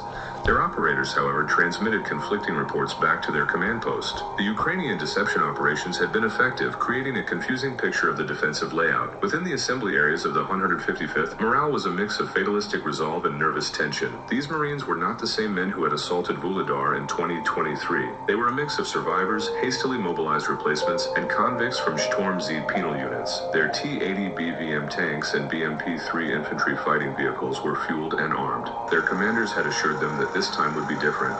This time, they had new tools to break the Ukrainian will. The primary of these new tools was the TOS-2 Tosachka heavy flamethrower system. At Oro 3:45 a.m. local time, the silent war began. The first attack was not with shells, but with electrons. A Russian Krasuka 4 electronic warfare system, positioned miles behind the front, was activated. It projected a powerful jamming field over the Vuhledar salient. Ukrainian GPS signals instantly vanished. Commercial drone frequencies were flooded with white noise. Starlink terminals sputtered and died, severing a key communications link. The 72nd Brigade's command net was momentarily thrown into chaos. Say goodbye to your reading glasses and computer lenses. Introducing the revolutionary autofocus glasses from Germany, designed to change the way you see the world. Radio operators switched to frequency-hopping SINSCARs and pre-planned landlines. At precisely 04:00 a.m., the physical bombardment commenced. It began with a sound unlike normal artillery.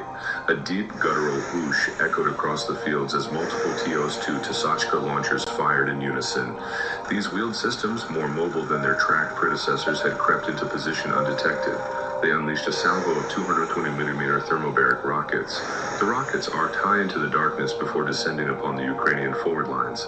The impacts were not explosions in the conventional sense. They were colossal fireballs that consumed all oxygen in their blast radius. The overpressure wave they generated could crush trench systems and rupture the lungs of anyone caught in the open. The earth shook violently. Entire tree lines vaporized in an instant. The Dacha fields were illuminated by an apocalyptic rolling orange glow. Even soldiers deep within reinforced concrete bunkers felt the concussion shudder through their bones. The psychological impact was immense. Immediately following the thermobaric strikes, a conventional artillery barrage began.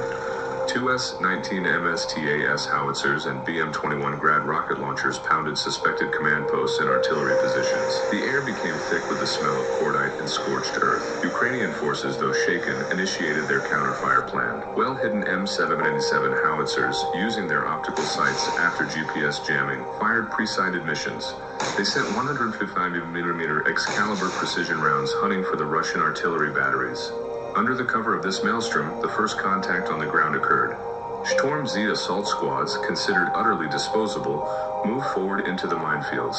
Their task was not to fight, but to clear paths with their bodies. They walked forward deliberately, triggering anti-personnel mines and marking lanes for the armor to follow. The Ukrainian machine gunners in the forward listening posts opened fire, their tracers cutting through the smoke-filled darkness. The battle for Vuhledar had begun in earnest.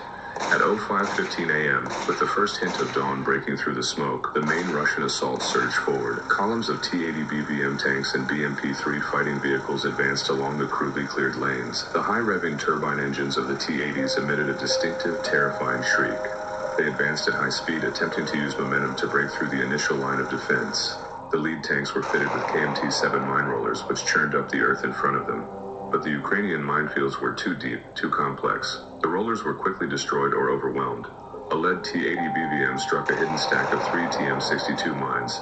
The resulting detonation tore the tank in half, its turret cartwheeling into the air.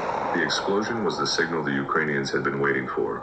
From camouflaged hull-down positions, the 72nd Brigade's M2 Bradley IFVs came to life.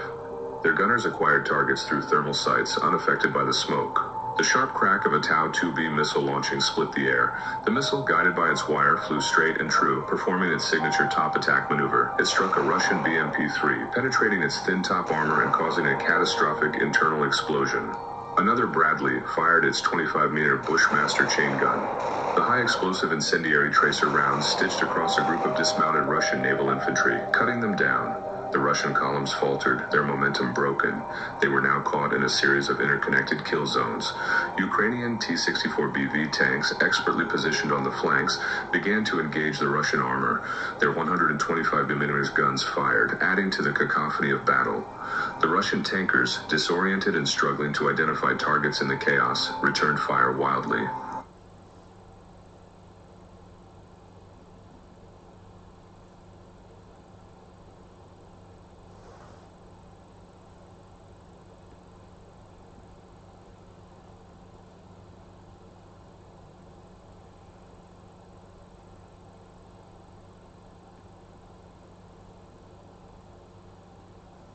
Burn.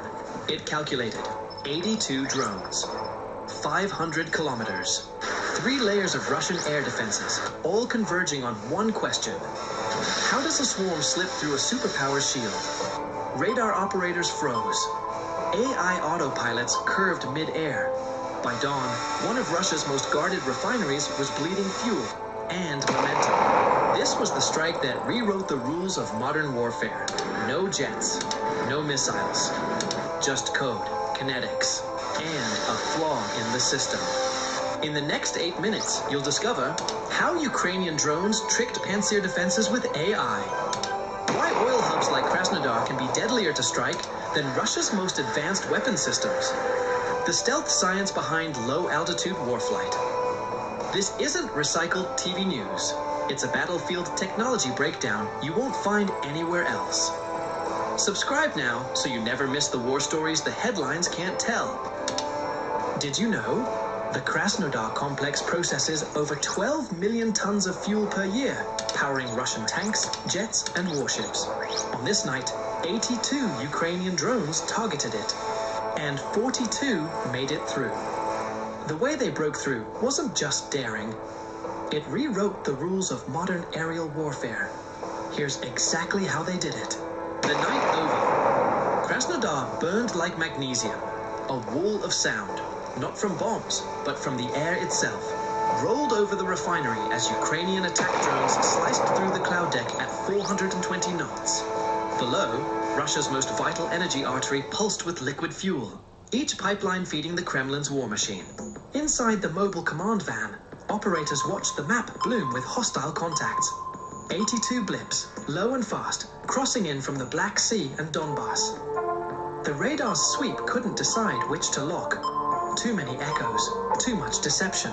In the sky, the lead drone's AI autopilot recalculated wind drift and infrared cross-section in milliseconds. It had one job: put 50 pounds of high explosive into the heart of Russian oil processing. No banners, no warning, just precision in the dark. The Krasnodar oil processing complex wasn't just another industrial target.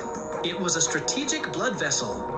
This site processed over 12 million tons of crude annually, feeding refined fuels to Russia's air bases in Crimea, armor divisions in Donetsk, and even the Black Sea Fleet. Its defenses were layered: Pantsir S-1 point defense guns, Tor M2 short-range SAMs, and overlapping radar nets linked to a regional command node. The refineries themselves were engineered to withstand fire, with flame suppression rigs, blast walls, and redundant pump systems. But the real threat was economic resilience. As long as Krasnodar ran, Russian fuel logistics could shrug off battlefield attrition. Ukraine's planners knew that a single night strike could ripple through Russia's war economy, stalling mechanized offensives, grounding sorties, and spiking civilian panic at home. The target wasn't just fuel, it was momentum. And momentum in war is worth more than oil. They weren't just flying machines. They were chess moves, each calculated to exploit an unseen flaw in the Russian shield. Some carried explosives, some carried nothing at all. Yet every one of them had a role in the same silent equation. By the time Russian radar realized which were real and which were ghosts, it was already too late. And the strangest part? The deadliest drones in the swarm weren't even designed to kill. Reaching Krasnodar wasn't simply a matter of range. The refinery sat deep inside Russian territory, over 500 kilometers from Ukrainian launch points. Direct approaches risked detection by early warning radars in Bryansk and Rostov. Flying higher would give away the drones to radar sweeps. Flying too low meant burning more fuel and risking collision with terrain or power lines. And then there was the time on target problem. Hitting multiple refinery units, railway choke points, and gas processing plants simultaneously required split-second coordination. Too early, and the defenses would focus. Too late, and the window of surprise would close. Electronic warfare was a double-edged sword. Ukrainian jammers could blind Russian radars, but jamming too aggressively might trigger automated countermeasures, causing panzers to spray the sky blindly. Every variable was modeled, every failure mode imagined. And yet, there was one truth in mission planning. Once the drones crossed the border, physics and code would make the final decisions, not the human controllers in Kiev. The strike package wasn't just a swarm, it was a layered aerial ecosystem. Primary strike platforms, UJ-22 airborne drones, piston-powered, low observable, cruising at 120 knots with a 1,000-kilometer range. Payload, 20 Kilias warheads tuned for industrial machinery penetration.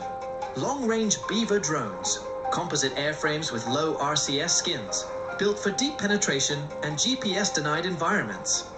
Improvised loitering munitions, converted commercial UAVs with thermal masking for refinery targeting. Navigation and targeting. Each platform carried a hybrid guidance suite, inertial navigation fused with GLONASS GPS spoof resistance and AI-based visual recognition. The AI didn't just see, it could identify heat blooms from active distillation units and prioritize impact points in real time. Electronic... If you feel like you've been spinning your wheels trying to start an online business, maybe just drowning in information overload. Across China, government employees are being told, hey, you can't travel abroad without permission. Some workers have even been ordered to hand in their passports. Gordon Chang joins us now. Why is China closing up? Why are they afraid of foreign contact?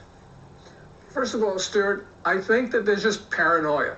But also they know that they're in trouble. You know, when someone travels abroad, they bring money out, and China has a cash problem.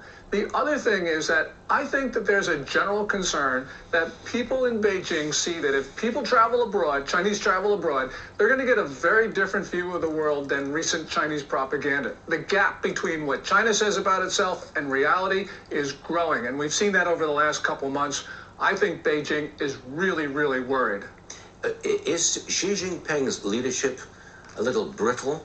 Is it in question here? The last time you were with us, you were saying, yeah, he's got problems. Yeah, he certainly has problems, and we're going to know by the end of October how true these rumors are. There's two big events between now and then. One of them is that there has traditionally been senior Chinese leaders meet at a seaside resort, Beidahe, and they often hammer out really important leadership decisions. The second thing is the Communist Party is holding its fourth plenum in October. That's going to deal with a lot of economic issues. We're going to see how Xi Jinping weathers these 2 months. If he weathers them, then he's okay. But if not, I think there's going to be a real change in the leadership. And we're all just waiting. It's criminology. I wonder how they're going to deal with this, because China's fertility rate is falling. A study suggests it's dropped below replacement levels. Is China's population actually falling, Gordon? And if it is, what's the implications of that? It's been falling for about 3 years. It's now about 1.4 billion people. Some say 1.3 billion. But by the end of this century, Stuart, it's going to be somewhere between 330 and 770 million. This is going to be the biggest population fall in history in the absence of war or disease.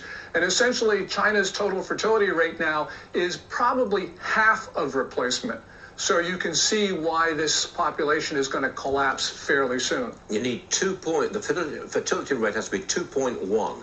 That for replacement. Right. Your population stays stable at 2.1. I think that's babies per woman in a lifetime, whatever the measure of it. But China's fertility rate is half that now? Yeah, China claims 1.3. Some Chinese demographers say it's actually 1.1. You'll see some say 1.0. There's a lot of disagreement about fertility in China for a number of reasons, but clearly it's around half of replacement. But that's an economic problem, isn't it? Because if your fertility rate shrinks, your population actually gets older, and there are more and more retired people who have to be supported by fewer and fewer actual workers. That's the economic problem for China right now, right? It's a dependency ratio, and China's dependency ratio is worse than almost every other country's. So it's not just a shrinking population, it is who's in that population. And by the way, China believes that it can get around this with robots, but you can't do that. You can ameliorate some of the effects of population decline by automation, but not to the extent that China needs. Okay. According to the Wall Street Journal, China's limiting access to critical minerals for our defense companies. Gordon, I thought we had an agreement on these minerals. Is China not honoring their side of the deal?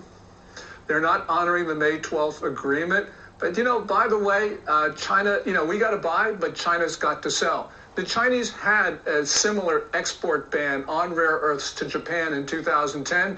The Japanese said, we're not going to put up with this. And actually, they got around it, actually also buying directly from Chinese state enterprises that had to sell. And about 2 or 3 months later, the Chinese just dropped the export ban because it wasn't working. We're so much more powerful than Japan is, we should be able to do the same thing. Yes, it's going to hurt, but remember, we've got a lot of leverage too. We've got parts for Boeings. They need access to our market right now because China is more export dependent than it's been in a very long time. President Trump still holds the high cards, and I hope that he plays them. What do you think, I've got 30 seconds, what do you think of the chances of a China trade deal within the next month? I don't think so, because I think both China and the United States are stalling. China's stalling because of the leadership turmoil. We're stalling because President Trump is stitching up all these trade deals that are isolating China. So actually, delay helps us, and I think that's what Trump is doing. Gordon Chang, thanks very much for being with us. We'll bring you back as soon as possible for more on China. Thank you, Gordon. Tesla's stock is crashing. The headlines say Elon's empire is collapsing. But what if they're all dead wrong?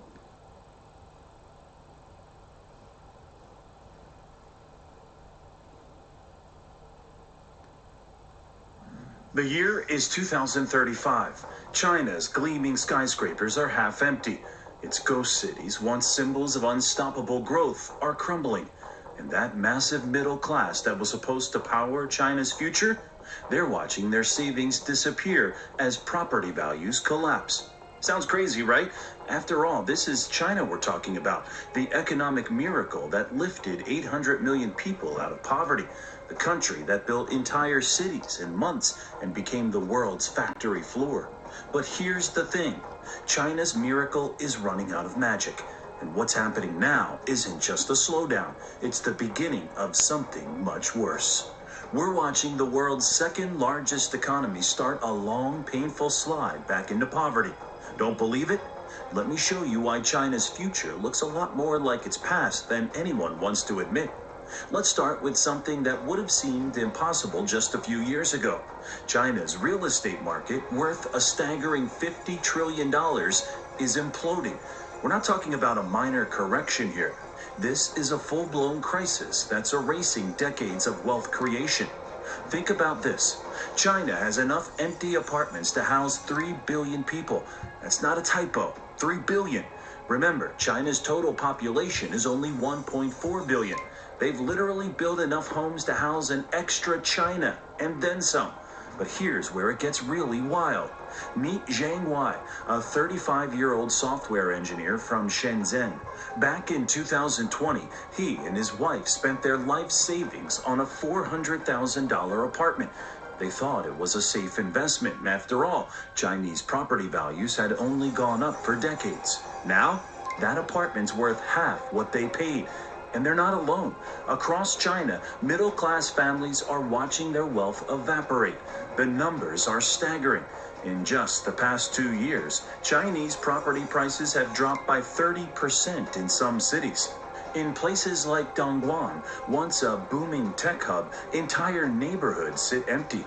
Local real estate agents say they haven't made a sale in months. Remember Evergrande? It used to be China's biggest property developer. Now it's defaulted on over $300 billion in debt. But here's the scary part. Evergrande isn't the only one. Country Garden, another massive developer, just defaulted on $187 billion. Together, China's property developers owe more money than the entire GDP of France. And it's not just the big developers. The whole system is built on a house of cards. Chinese families have 70% of their wealth tied up in real estate, compared to just 35% in the United States. When property values fall, they don't just lose a little money, they lose everything. But the real estate crisis isn't just about money, it's about trust. See, Chinese developers had this crazy business model. They'd sell apartments before they were built, using the money from new buyers to finish projects for old buyers. It worked great as long as prices kept rising. But now, there are over 20 million pre-sold apartments that might never get finished. Imagine saving for years, finally buying your dream home, and then nothing. The construction stops, the developer disappears, your life savings are gone. That's happening to millions of Chinese families right now. 5 words you pronounce wrong. 2 years before your brain starts shutting down. Dementia is now known. And here's the kicker. Local governments are in on this too. They've been funding themselves by selling land to developers. With the property market frozen, their revenue has collapsed. Some cities have cut civil servant salaries. Others can't afford to maintain basic services. But that's just the beginning of China's problems. Because while everyone's been focused on those empty apartments, something even more dangerous has been happening. China's been losing its edge as the world's factory floor. Wait until you hear what's happening to China's manufacturing sector and why companies are racing to move their factories to places like Vietnam and Mexico. But first, we need to talk about the man who's accelerating China's decline and how this obsession with control is strangling the world's second largest economy. Meet Xi Jinping, the leader who's managed to do what decades of Western sanctions couldn't: cripple China's economic future. And he's done it in ways that would make Mao proud. Remember how China used to work? Local officials had the freedom to experiment with policies. Foreign investors were welcomed with open arms, and China's government mostly stayed out of private business. This system wasn't perfect, but it turned China into an economic powerhouse. Xi changed all that. Since taking power, he's rewired China's entire economy around a single principle: control. And I mean control of everything. Take Jack Ma, for example. He built Alibaba into China's Amazon and was worth over $800 billion. Then he made one speech criticizing financial regulators. What happened next? His company's IPO got canceled overnight. Regulators launched investigations, and he basically disappeared for months. Alibaba's value? It dropped by $400 billion. That's more than the entire value of Walmart, gone because one businessman spoke out of turn. And it gets worse. In 2023, Xi introduced an anti-espionage law so broad that even basic market research could get you arrested. Want to know how many gadgets a factory produces? Could be espionage. Want to survey Chinese consumers about their shopping habits? Might be a national security threat. The results were predictable. Foreign companies started pulling out. In 2023 alone, foreign investment in China dropped by 80%. Just let that sink in. Businesses would rather give up on the world's biggest market than deal with Xi's rules. But here's where Xi's really outdone himself. He's concentrated so much power in his own hands that even China's central bank needs his approval for major decisions. Remember how local officials used to have freedom to experiment? Now they're so scared of making mistakes that they won't make any decisions at all. This might sound like just political stuff, but it's having real economic impacts. Let me show you what I mean. In 2023, China reported 5.2% GDP growth.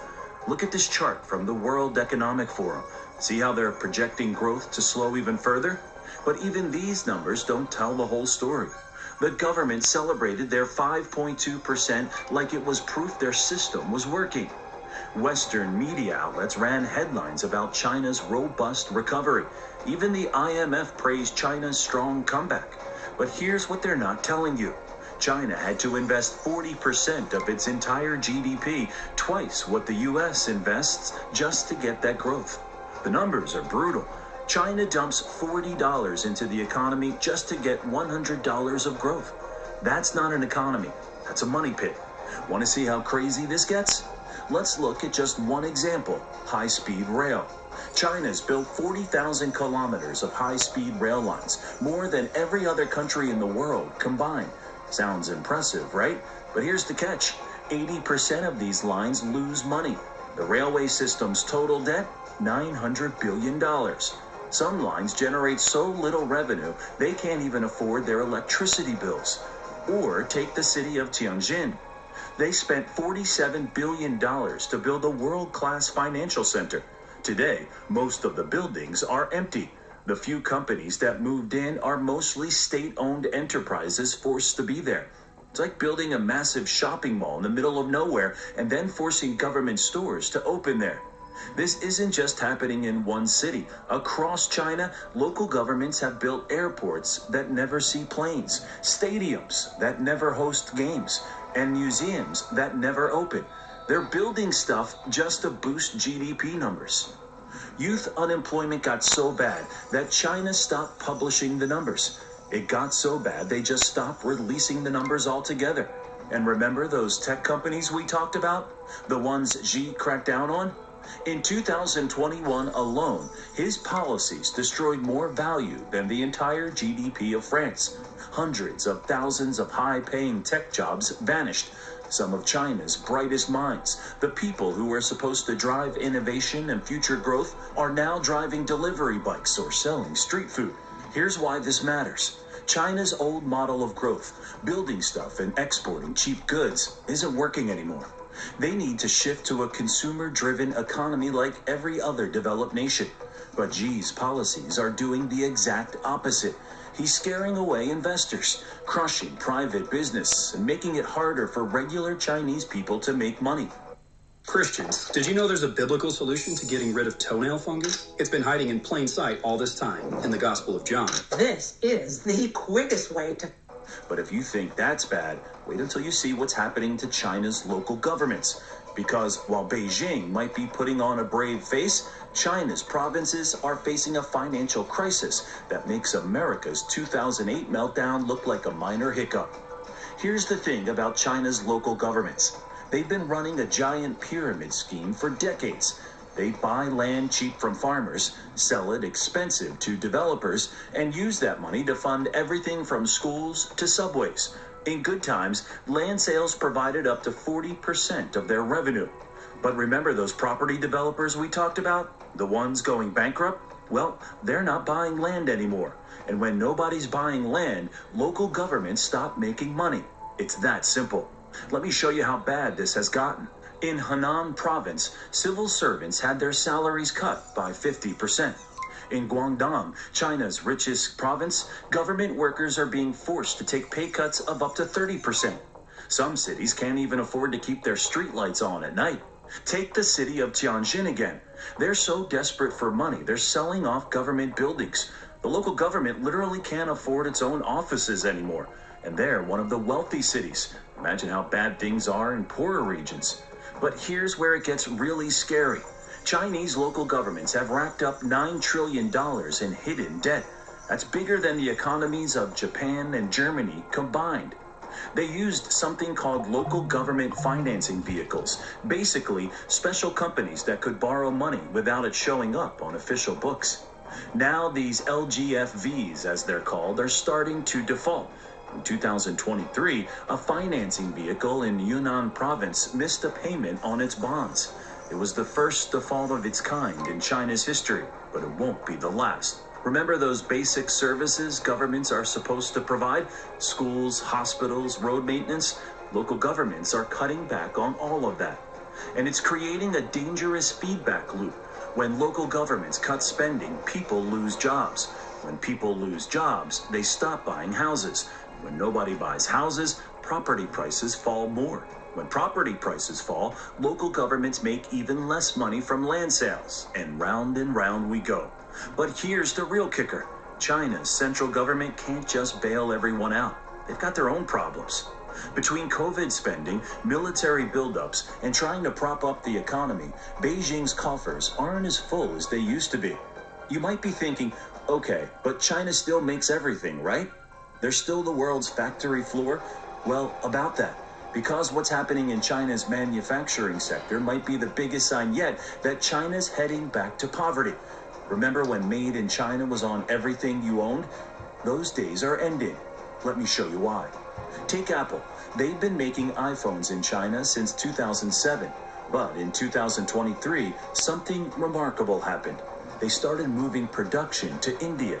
Not just a little bit either. By 2025, 25% of all iPhones will be made in India.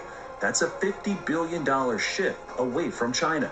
And Apple isn't alone. Samsung, they've already left, moving their factories to Vietnam. Nike, they're making more shoes in Vietnam than China now. Even Chinese companies are getting out.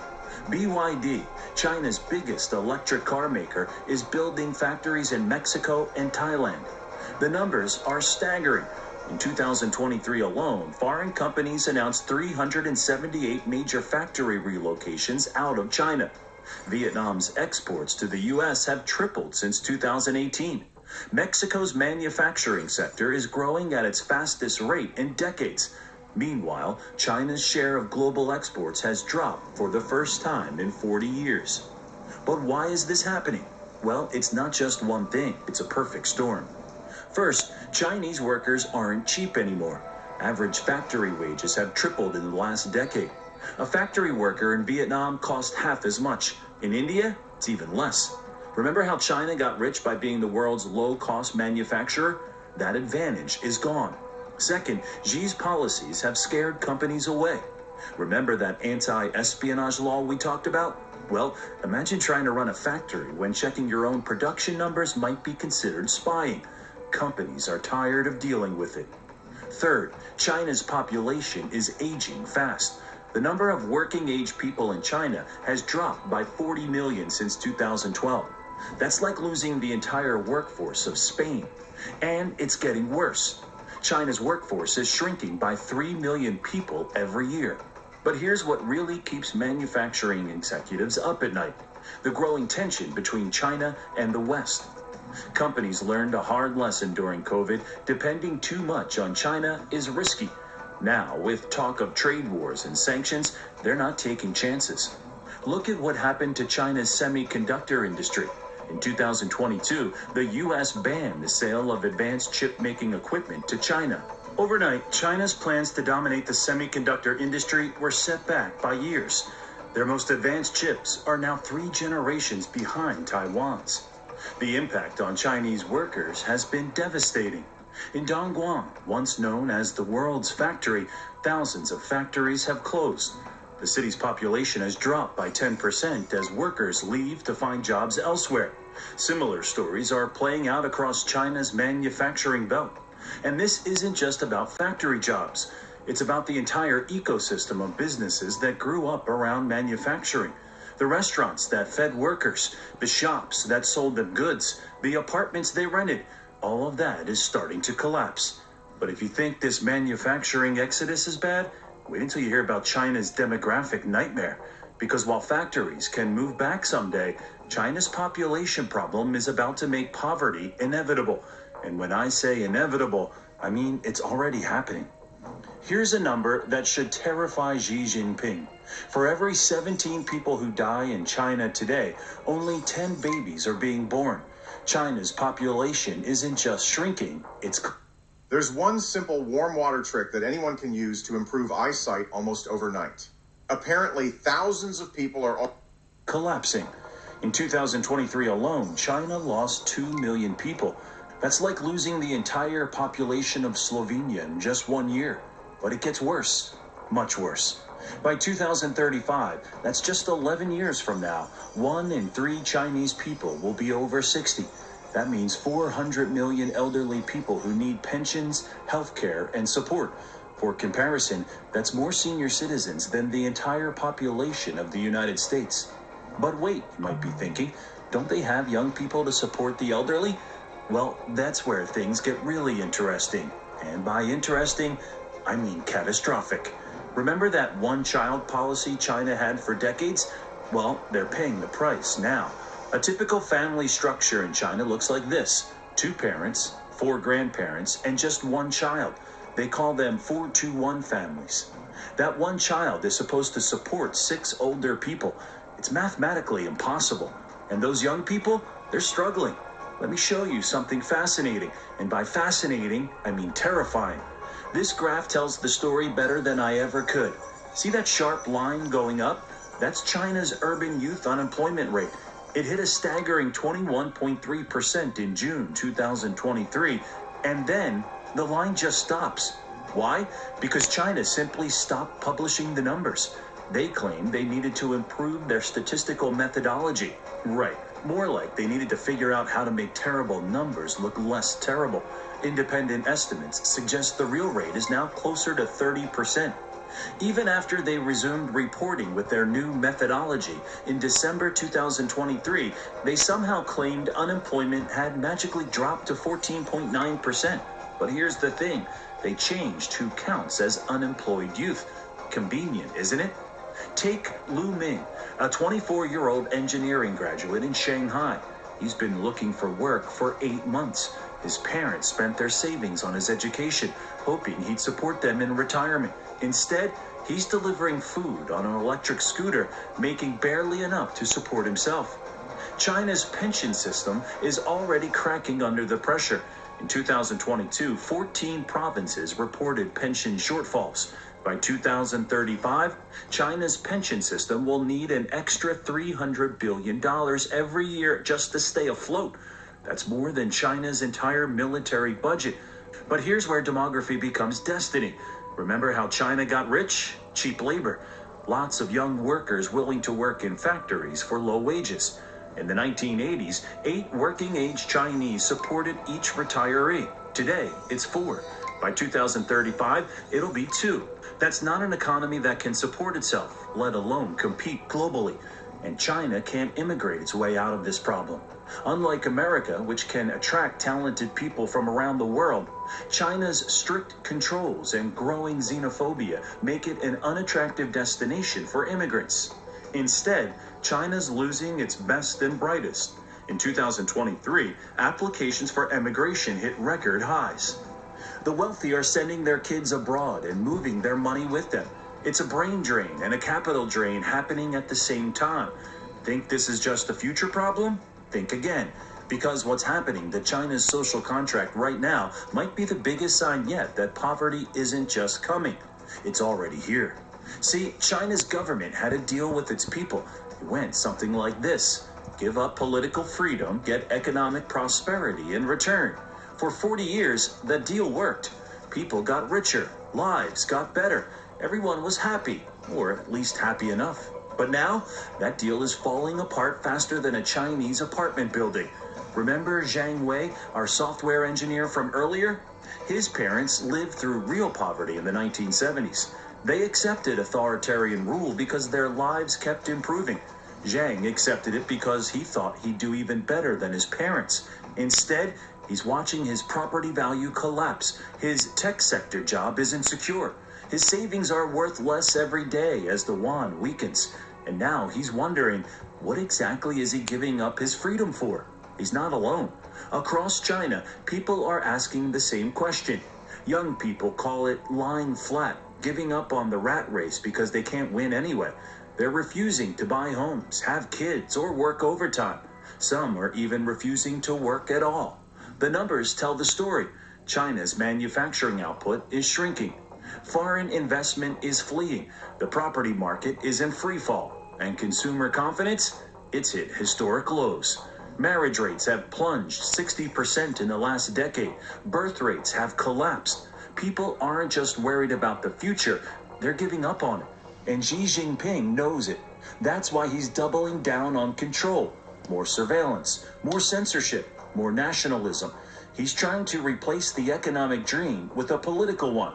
The great rejuvenation of the Chinese nation. But you can't eat nationalism. You can't live in it. You can't save it for retirement. This is how China becomes poor again. Not with a bang, but with a whimper. Property values fall. Factories leave. Young people give up. Old people run out of savings. Local governments can't provide services. The middle class disappears. It's already happening. In 2023, the number of Chinese billionaires dropped by more than half. The middle class is shrinking for the first time since reforms began. Rural parents are pulling kids out of school because they can't afford tuition. This isn't just a crisis, it's the end of an era. The Chinese miracle is over. The economic model that lifted 800 million people out of poverty, it's broken, and there's no fixing it. Think about what that means for a second. The world's second largest economy, home to 1.4 billion people, is sliding back into poverty. Not because of war, not because of natural disasters, but because the very things that made China rich are now making it poor. The real estate bubble that created wealth is now destroying it. The demographic dividend that powered growth has turned into a demographic disaster. The authoritarian system that enabled rapid development is now strangling innovation. So what happens next? Well, that's where things get really interesting and scary. Because China's not going to get poor alone. When the world's second largest economy tanks, everyone feels it. Those supply chains you rely on, they're going to break. The cheap stuff at Walmart, it's going to get expensive. Those treasury bonds China owns, they might have to sell them. Thanks for watching.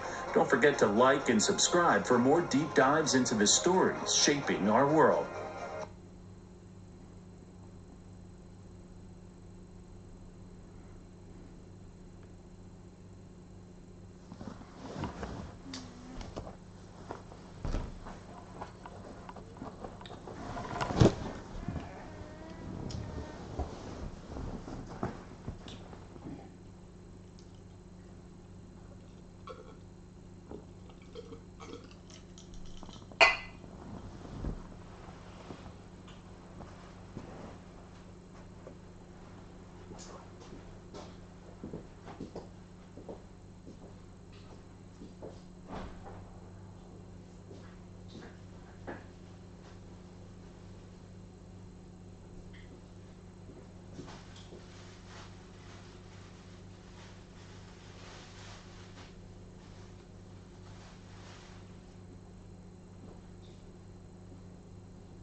There's one simple salt trick that anyone can use to fight off nerve pain almost overnight. Did you know that neuropathy has little to do with your nerves? Most people don't know this, but the tingling, numbness, and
Good night. I finished the Smile Fixit page. Thank you. Just a little bit some with font size, but all content, new content I put. We'll look at it tomorrow. Okay.